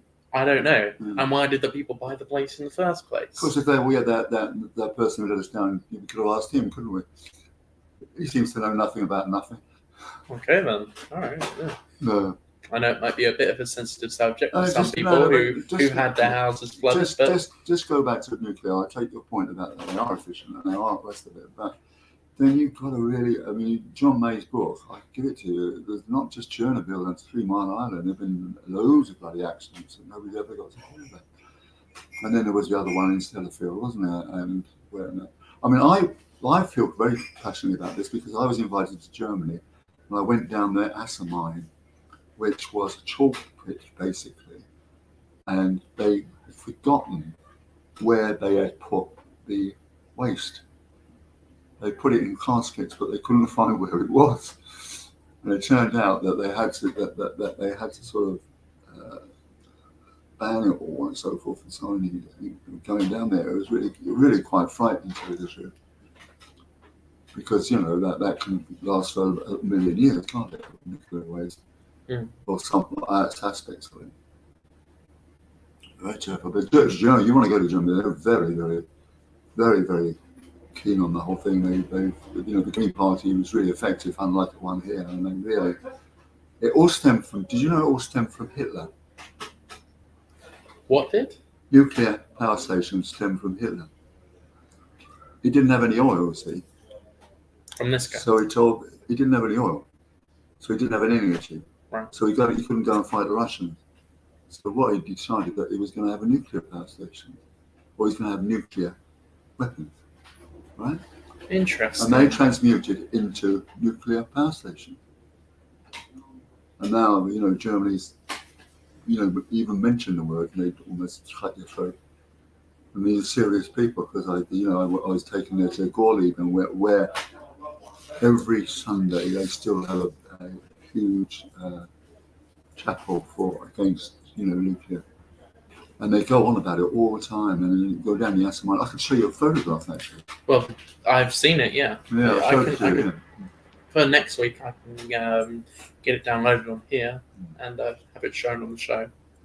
I can do that for you, so you can see what we're talking about. But yeah, I mean, versus the positives versus negatives with nuclear energy, do you think there are more negatives or more positives? I would probably say marginally more positive. I would say positives. Well, of course, the well. friends I know who know about it said that technologies and the safeguards have been amazing over the years. And it's only going to get better. Yeah. Of course. Yeah, but all this stuff I hear from people about Hinkley Point's dodginess. Well, the one thing that Boris was mad about at one stage was the SMRs, wasn't it? The what? The SMR. I don't know what that is. Small modular reactors. Oh, right, okay. Now, what you can do, you can make all the bits and pieces and assemble it in a factory. Okay? Yeah. Now, Rolls-Royce is the only person doing them at the moment. And they can, normally, I think they're talking about SMRs of about 40 or maybe 100 megawatts or whatever they do, gigawatts, yeah? But I think Rolls-Royce one is 300 gigawatts. Now, if you think that, Hinkley Point is 32 billion, I think it is. You'd need about 7 or 8 of those small SMRs, wouldn't you? Somewhere around the place. I think they cost about what do they cost? They cost 3 billion, 2 billion. Really? That's 2 billion each. That's very different to. That's a lot. 18 billion for Hinkley Point, isn't it? Yeah. Not many people know that. Not many people. As Michael Caine would say. Have you never heard that phrase? No, I haven't. Michael Caine, you know who Michael Caine is, the actor. Oh, yeah. Well, he was in one of his films, and he says, it's just not many people know that. Everybody picked it up in his Colby accent. I think, but yes, I agree with you, Max. But I think it's going to be very contentious for a long time to come, because people say the nuclear. I think, bloody hell, nuclear kills people. But I think I think given, my big thing is that there's not been enough investment in renewable energy. I think I've heard you mention that before, yeah. Yeah. Well, it's my main thing about Greenbelt. When I write about all these companies, right, which are renewable companies, and I said over the years I've been doing it, there simply hasn't been the investment. And you know what happens to these companies, right? They come along with a very good idea, okay, and they, do you want to hear this? Right. Just after the Copenhagen summit, which was abortive, didn't work, more or less we set up greenbarrow.com, which is about investment. It was based on our barrel, it's investment in renewable energy companies. Now, at that stage, there wasn't the kind of concern about climate change as there is today. poll shows that only 25% of the people asked were worried about climate change. And secondly, fossil fuels. Really? Yes. How much percent? 25%. That's just 2011. Oh, okay. Yeah, right? And also, Do you know what it is now? it's about 90%. Really? Over 90%, yeah. So, okay. All right. Well, yeah, I can believe that. I'm not particularly worried. You're not? No, not really. Why not? People forget about innovation with climate change. People think, oh no, we're all going to die. Everyone's going to be free. Everyone's going, and the whole thing of everyone's going to, die in the heat waves. And now it's everyone's going to freeze to death in the winter because of these energy bills. It's like, what do you pick? Pick one. Are we all going to freeze to death, or are we all going to burn to death? Which one is it? Well, pick one. Well, climate change is an accumulation of things, isn't it? You look what forest fires have happened. Ice melting's happened, all kinds of things happened that didn't happen before. Yeah, but what I don't believe is the timeline. That's my biggest contention with the timeline. Because you look back from backlogged archived articles from the 60s, it says in 10 years all the ice caps will be melted. Yeah. And then you go to the 70s and it says in 10 years all the ice caps will be melted. And you get to the 80s and it says in 10 years all the ice caps will be melted. You get to the 90s, 10 years. You get to the 2000s, 10 years.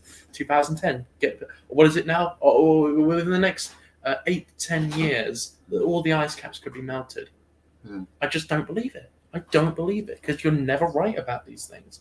You've had 50 years to make an accurate prediction and you've not had a single one. Well, I agree with that. And also, it's not one of those things like that people do get excited about because it's not going to happen today, sort of thing. Yeah, I'll worry about that. And it's not going to happen in 10 years. Yeah, and I'll worry about it when it happens. That kind of thing. Yeah, I agree with that. Yeah, I do think that people right, but people are not, taking it seriously enough, and they're now really, I think now, Max, that they're really waking up to how dangerous it's going to be.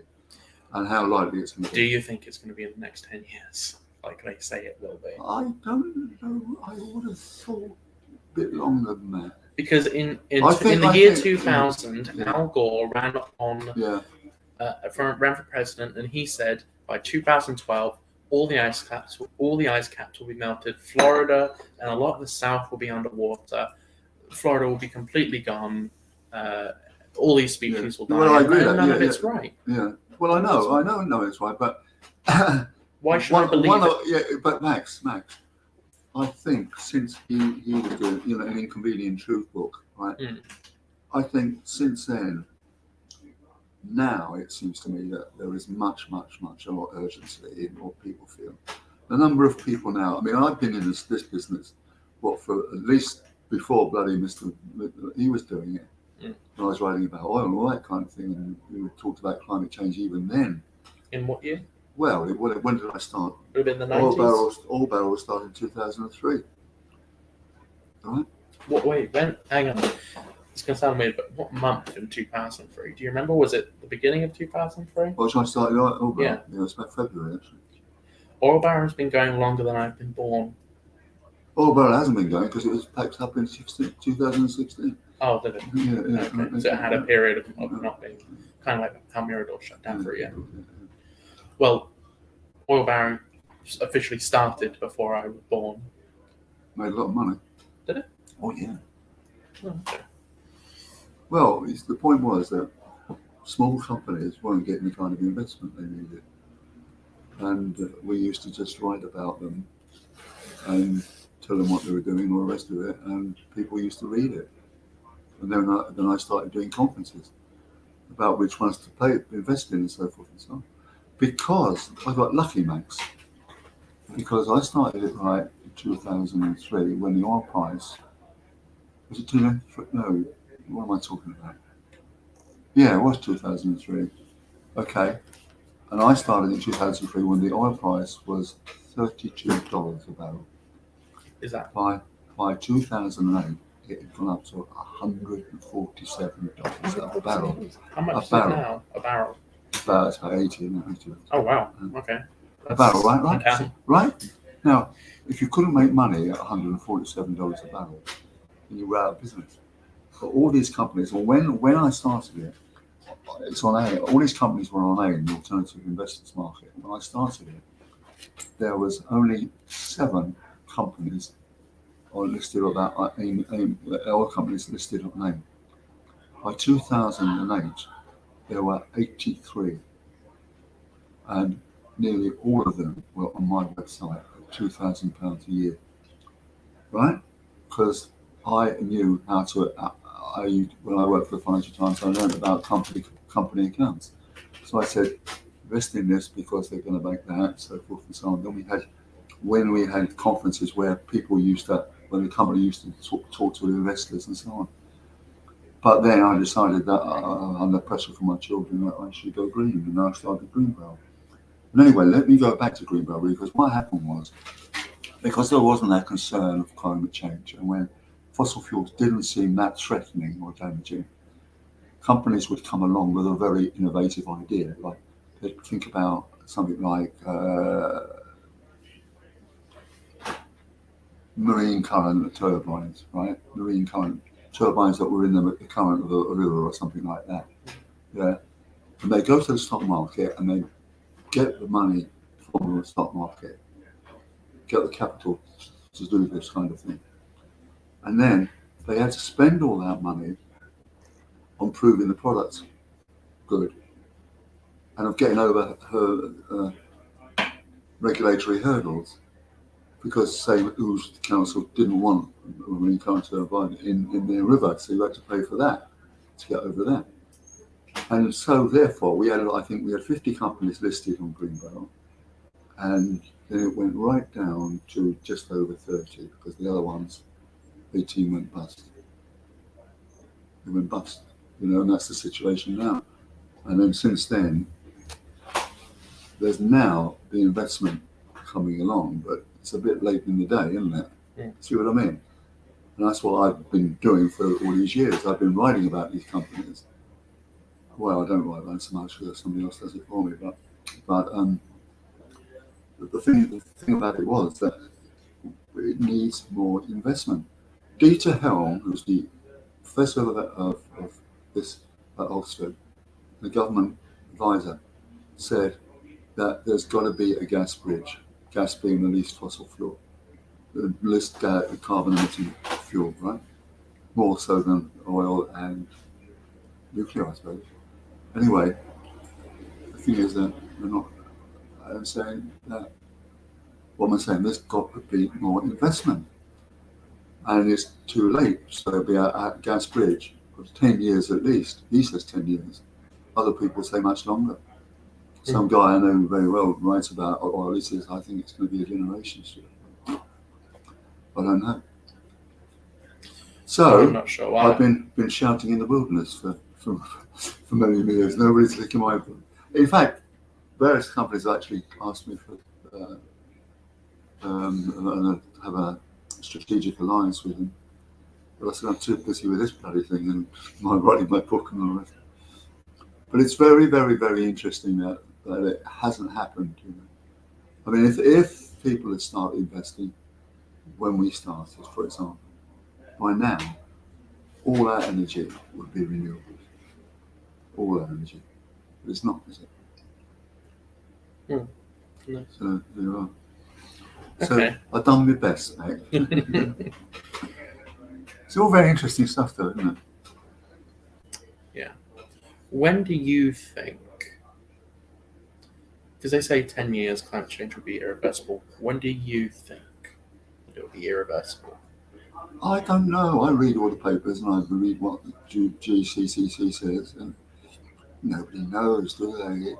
It depends the way we live. I mean, you've got to think, like, after decades of reckless consumerism, and spending money and wasting it, all that kind of thing and so forth, and creating all kinds of terrible things.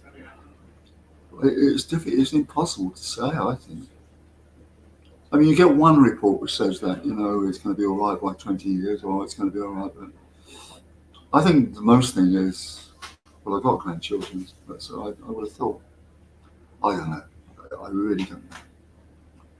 I don't think it's going to be 10 years, though. I think it's going to be longer than Okay. And if you real people like Bill Gates and all the rest of it, that you've got to be people to behave Bill Gates. better. I mean, he's sort of changed over to the right kind of fuel for his aeroplane. People have just got to behave better, you know, and not. Yeah, I'm sure Bill Gates is going to start behaving himself. Well, no, us, all of us, in terms of emissions at home. You know what I hate? Right. Look, Not only do I hate Bill Gates, but I hate all the billionaires who go on about climate change and go, "Oh, you should do better for climate change." Yet they're flying all over the place in private jets. You need to do better. Well, quite so. It gets on my nerves so much, and all the. I mean, did you see how full Edinburgh Airport was at the COP26 summit? Yeah. All the private jets were there. Yeah. I mean, just ridiculous. I agree. But the point is that the argument now is that all of us have got to do things by, insulating our homes rather than having gas boilers. I've got a gas boiler, I'm afraid. I'm not going to change it because I can't afford it. Yeah. Well, neither could I. Neither could our family. But my grandparents have an oil. Yeah, but I know. Because they live in the middle of nowhere in Suffolk. Yeah. They don't have a set. That's the only option they have. But oil is very fossil fuel, isn't it? It's a fossil fuel. And there's people saying that, all the kinds of things that we could be doing, all the little things we should be doing about, not creating waste and not creating sort of we're emitting. Well, I suppose we are gas emitting if we've got boilers, but it's very difficult, I think, probably until, the government says we've got to have air-fueled heat pumps. But they're 10 grand to start with, aren't they? And then, I was talking about somebody who installs them next to the gas guy who installs the gas boiler. He said they're bloody hopeless. First of all, the heating's not as good as the gas. Secondly, you've got to have a tank. And then you've got to have radiators. And you've got all things, bits and pieces all over the bloody place. You end up paying about 15, 20 grand. And then, like the district council here, they says we're going to decarbonating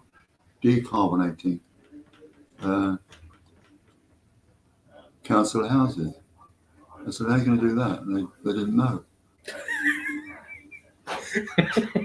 Seriously? You got any idea how incompetent this council is?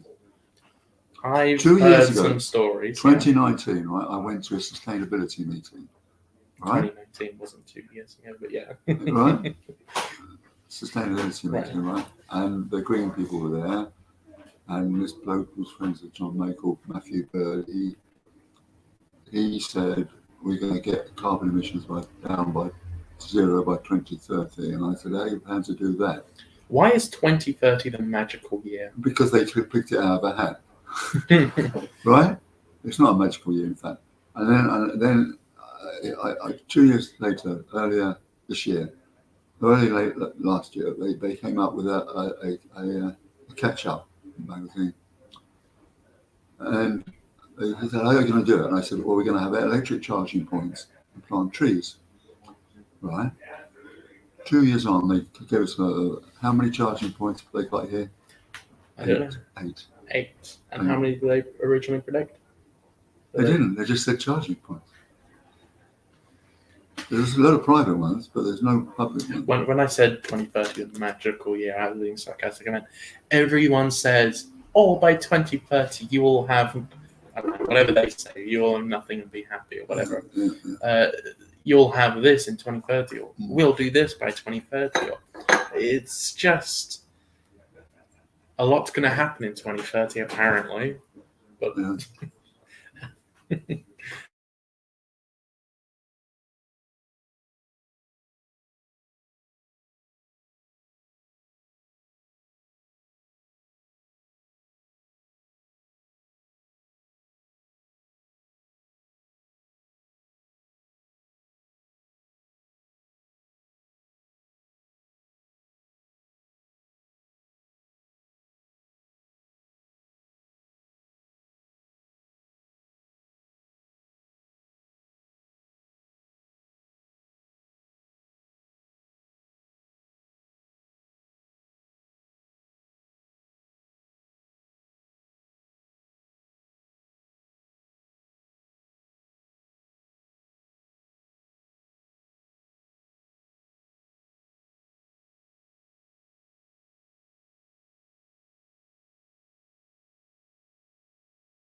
back.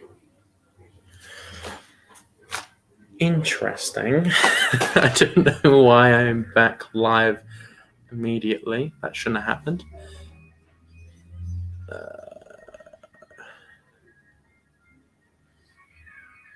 Okay. Anyway, we're back now. We're sorry about that. The Wi-Fi went out and it shut our computer off. We couldn't access Google. We are back. Very sorry. I don't know what happened. But what we will do is go to a short clip and I will review it and make sure everything's working. We're back in 1 minute. We'll go to Grange Park just so I can check everything's working.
Okay, well, on my end, everything seems to be working and the quality seems to be fairly good on my phone here.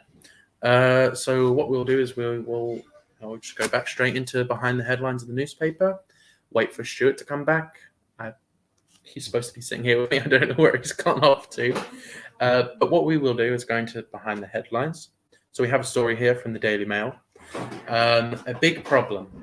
It says 8 in 10 British people will be overweight by 2060. That's 80% of Britain will be overweight in the next 38 years. That's quite a large percentage. It says here that there will be a rapid increase in diabetes, type 2, and cancer, which are linked to obesity. It says here for some reason, I'm not going to read that. That's ridiculous.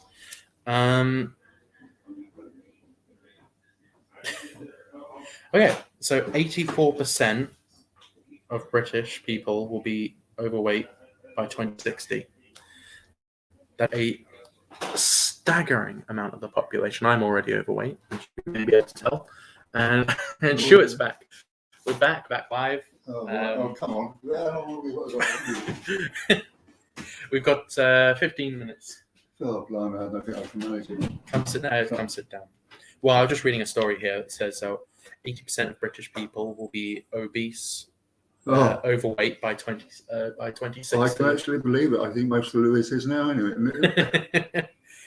Oh, I was actually talking to those people about obesity. Lewis, they all agree with me. Do you want to move in so Yeah. we can be heard better? I think there is an obesity epidemic in this town. There's an obesity epidemic everywhere, it seems. Well, it's nothing on America, apparently. Apparently, America is unbelievably obese. I mean, do you know what the most obese country is in the world? Yeah. If you were to take a guess, what do you think it would be? Well, America. You would think so, wouldn't you? Yeah, But it's not. Who is it? It's actually Australia Really? per capita. Oh, yeah, well, there ain't many of them, are there? There are only about 4 million. 4 billion. Yeah, there's only about 4 million. They've got 4 million, and they've got an awful lot to eat. They do. Yeah, I don't know about that. I could believe there might be about 4 million alcoholics in Australia, but obesity, I don't know. Well, that's what causes obesity as well. Well, it's one of the things. One of the things. Yeah. As I understand it, obesity is caused by things like junk food and Sugar. Sugar. Sugar is the biggest one. Yeah. Really? Yeah, yeah. Well, why am I fat then? Good genetics, No. potentially. No, you would never guess. Why? What's the reason? Well, do you know when the pandemic started? I remember March that, the 23rd. Yeah. I weighed nearly 16 stone. 16 stone. Okay. That's actually quite a bit. By the end of the year, I weighed, by 10 weeks, I weighed 13 stone. And by January, Just speak a bit louder. by January 21, I actually weighed 12 stone 7, which is my weight today. Now, right, in that time, I didn't have one single alcoholic drink. So you went alcohol free for what, 10 months? 10 months, then another 3 months after that, after Christmas. Okay. So it's about 15 months altogether. Yeah. And the fact was that I didn't have any drink. And people said, Why did you quit alcohol during lockdown? It seems like the worst time to quit. Well, You stuck at home. well, the the point is, I can actually stop drinking. I'm not alcoholic. I can actually stop drinking. And people said to me, "Why did you do that? Why did you do it?" I said, "I just didn't feel like a drink. I didn't feel like a drink at all." And quite recently, I thought I had a drink a month. I just didn't feel like it. And anyway, I had to see the doctors about this digestion problem, and they said, "Well, you're anemic." And I said, "I could have told you that because my mother was anemic and my sister was anemic, and that can cause it because you know what anemia does. What does it do? I don't know. I was just saying.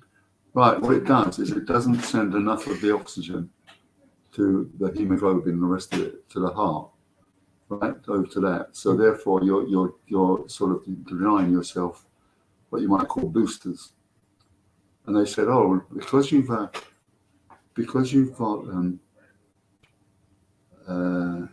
sudden weight loss, and I had a thing about colonoscopy and all the rest of it, and you might have a colon cancer." I said, "Well, why is that?" I said, "Because it might be you're anemic." And I got an MOT, and I'm at the bottom of it. It's 150. So it's what I said. Yeah. Good genetics. Oh yeah. Well, I've got marvelous genetics. I know you said a lot of your family lived to be over 100. Yeah. So how long do you think you'll live to over 100? Well, it's possible. I never smoked. No. Well, Leslie, That's a big one. Although my great granddad, he smoked for 81 years. He died at 92. Started when he was 11. Yeah. Smoked for Well, I told you about years. my aunt, didn't I? No. Right? Well, yes, you did. Yeah. My mother's 100th birthday party. Yeah. So Nora came along and she sent me out. She was 94, I think. And she said, "Send me out for 20 cigarettes and smoke them all." And I came and she said, "Look, I drink gin and lemonade and go easy on the lemonade." And she had 7 of those and 20 cigarettes, and she lived to be 102. That's quite impressive. Yeah. So it's the Sullivan genes, you see. It's all in the genes, isn't it? I asked my doctor about that, and she said, "What is this about the what's not the genes? It's the other thing. What is it about the Genetics. Yeah. She said, "Well, what do you look like?" And I said, "I'm a spitting image of my mother." She said, "There you are. You've got that. What's it?" So maybe I will. I don't know. Maybe. I've drunk a lot. I've been a big drinker myself. My great granddad was a big smoker, and he lived to 92 years old and smoked. We did work it out one time that he smoked hundreds of thousands of cigarettes over his entire life. I can't remember what it was now, but he didn't get lung cancer. He never had cancer, even though he smoked for 81 years. I mean, that's very impressive.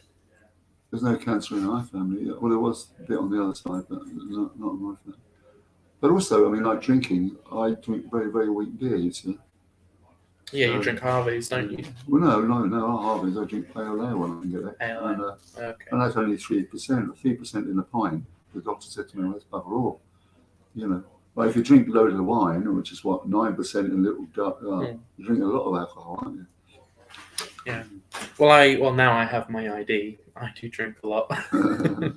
Now I have a job and ID. I do drink with friends quite often. Do you have to show it in the bar? Do you? You don't show it in the bar. You don't. Occasionally Not ask. in the local pub. No. How many pubs are there in your inbred village? 5. There's a population. My village is a population of 3,000. It has very few things to do in there. Where do you live there? Cookfield. Cookfield. Oh, right. It has a co-op. Yeah. It has a car dealership, a very small one. It has a knitting shop, A church, a horse shop, a church, two churches, and 5 pubs. That's all. That's all there is. 5 pubs. Yeah. 5 pubs for 3,000 people. Yeah. That's outrageous. I don't know how they make money. Honestly, I don't. But everyone's always down there at the weekend. Yeah. Well, good luck. Nothing else to do, I suppose. No, there isn't. Watch daytime television, I suppose.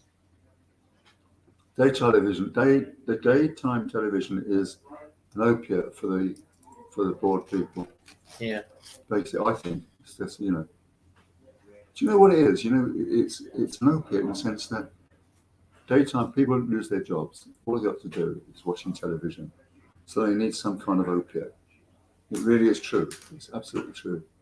Now, if like after Mrs. Thatcher used all the windfall from the North Sea, they spent all the money in getting rid of industry, getting rid of all the industry in this country, which means that most men of Norfolk of Watford didn't have a job, particularly the miners and all other people when she was deindustrialising the country. Well, because now we are financial. That's what we are.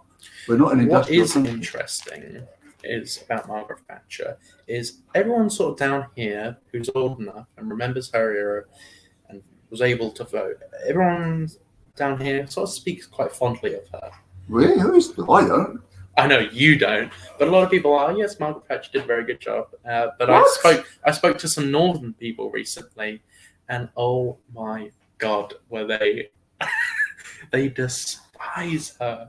Yeah. Of course, because they're Of course northern. they do. Of course they do. But down here in the south, people are quite fond of her. Well, all these half-wits like you who live in these villages around Lewis, Half-wits like me, right? All the villages around Lewis, like Lewis is the centre of attention. Well, you're wrong about that, you see, because Lewis town actually is a thoroughgoing liberal town. I know. Thoroughgoing, and it's very, very liberal, very liberal town.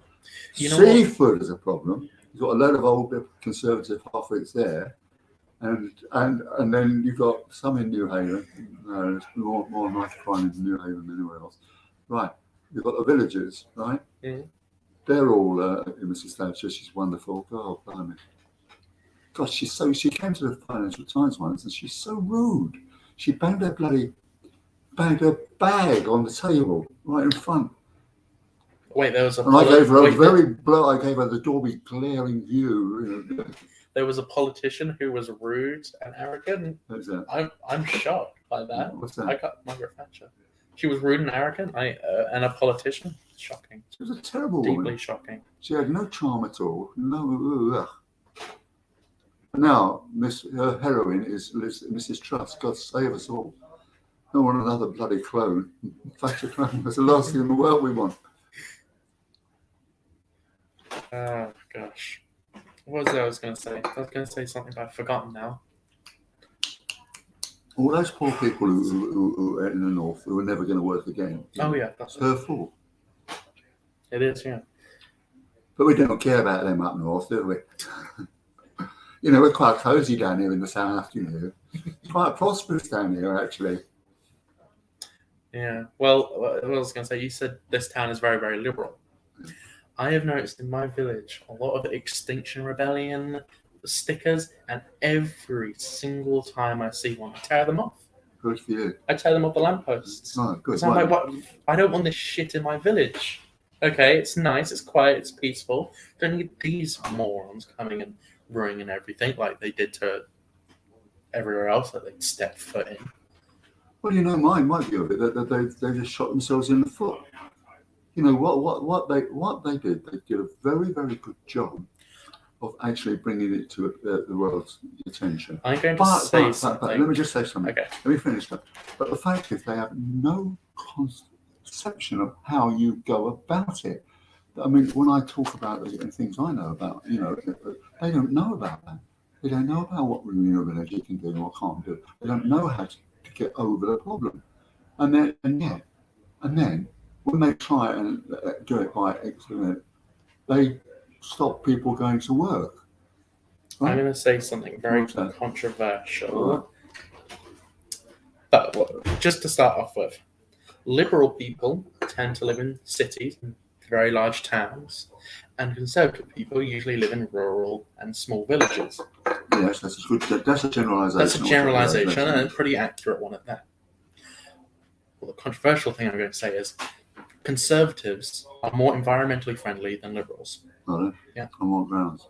So, liberals tend to live in big cities and they can't do anything for themselves. They have to rely on fossil fuels quite a lot.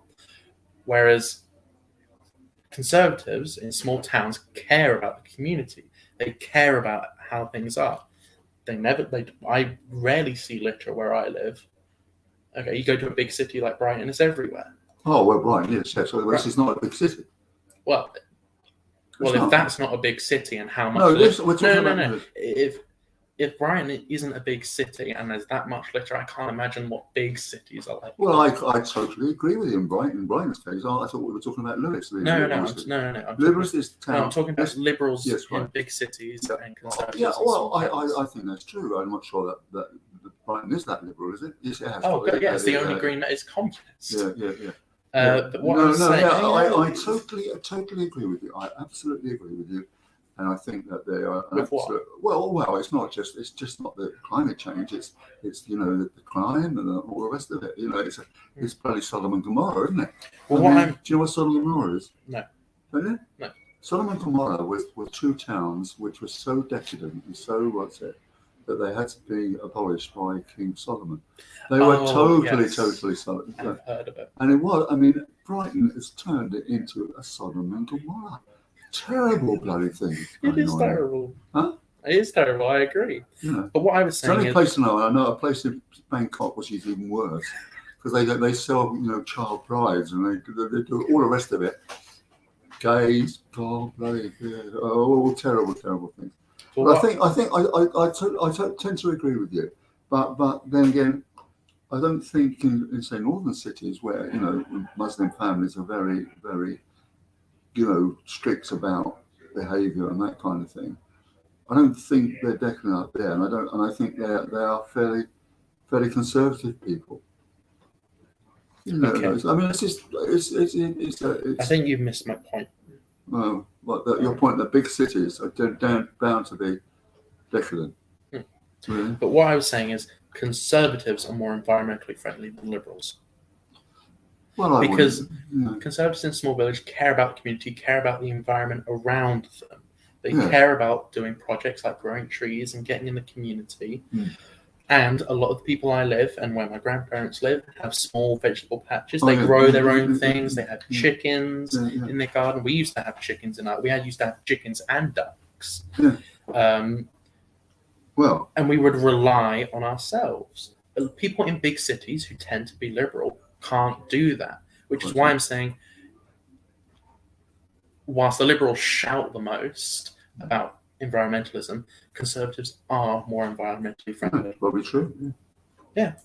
And I observe it all the time because I live in a small village. I've lived there my whole life. And I go to these big liberal cities like Brighton. Oh, yeah. And it's awful. Oh, don't go there, Max. No. It won't be very good for you. You might get some crackhead coming over to you. I was in Sainsbury's in Brighton Oldstein, and some crackhead was crying in Sainsbury's because his drug dealer was screaming in, saying, "You better have my money." And I was like, well, this city's going downhill. Well, I agree with that. I mean, I agree with you. I was over quite a lot recently. And it has really gone downhill. I mean, I remember I've been going to Brighton all my life for like day trips and stuff.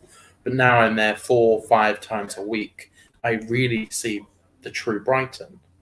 not just the day out Brighton. And I've noticed a lot more homeless people than there used to be. Well, there's absolutely that's a real bloody. I was talking to my doctor friend, and yeah. But when I was there in 1960, it was a lovely place to live. It was I'm a sure really it was, yeah. lovely place to live. My great granddad grew up there. He was a police officer in the 50s. Yeah, it was a lovely place to be. I mean, when you be, I tell you something. I said this to you before. Being a student at Sussex University, it was very good to be alive in the 60s because it was just like to Brighton. It was a epicenter of the swinging 60s. You know, culture in music, the culture in social change, abolition of hanging, easier laws on homosexuality where it became legal. The hanging, I don't care sorry? about. I said the hanging, I don't care about too much, but all the other things you mentioned are good and interesting. And also easier divorces, easier all kinds of things, lots of social change, and it was actually a decade of cultural revolution in terms of music and theatre and films and all kinds of things. I want to finish off on this one point. I know we've spoken about it before. How do you feel about the death penalty? I know you don't like it, but my view on it is I support the death penalty in the idea of it. I support the idea of the death penalty, but I don't support it in general because the government can't fix a pothole. Why can they decide to take someone's life? I don't believe in the death penalty because you might call me a wishy-washy liberal, but I feel that anybody is capable of redemption. I think there are some people who are beyond redemption. Fine. You think that? I don't. I think people. Well, obviously there are going to be some people who are, but generally speaking, I think there's always a case for redemption. But then there's those people. You know, people I mean, like Sorry? Then there's those people who shouldn't be allowed to redeem themselves. People like molesters of children.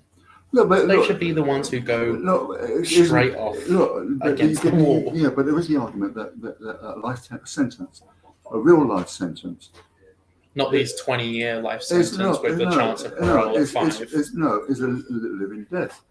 Well, the point is that when they get a life sentence, it turns out to be 10 years. Well, if you can actually say, people are now saying, look, this is a life sentence and it means for life, then that is better than killing people. That would be. Well, not better than killing them, but that would be better than the current system we have. Well, whether they get out of jail in about 11, 10 years. Yeah, well, life is 20 years in prison now. Is it? But yeah. No, they let people out sooner than that. No, life is 20 years, but you usually get let out at 10 years, but the chance of parole at 5 years. Yeah, well, that's not good. Yeah, no, I agree. Wishy-washy liberals, you say. Anyway, Them conservatives wouldn't allow that, you know. No, you conservative. No, hang him up. Go on, string him. Anyway, I tell you, in your little village, your little inbred village, have you got a hanging tree? Yes. I must check it out when I go. You show me. Oh, look, there's the hanging tree over there. All right, we're gonna end the show now. But it's been good today. Stay for a little. Just stay for a few minutes. So it's been a good show today. I think we did well. Thanks for coming on. Even though you're feeling a little bit off still, shall we say goodbye? Yeah. Bye everybody. All right. Thank you very much for watching, and we will see you tomorrow at 8:30 in the morning. And tomorrow we have me and Keith for the first hour. Then for the last hour and a half, me and Lives with Paige, which I'm very excited for, as that's always a good show. So stay tuned for tomorrow. We'll see you at 8:30 tomorrow morning. Goodbye.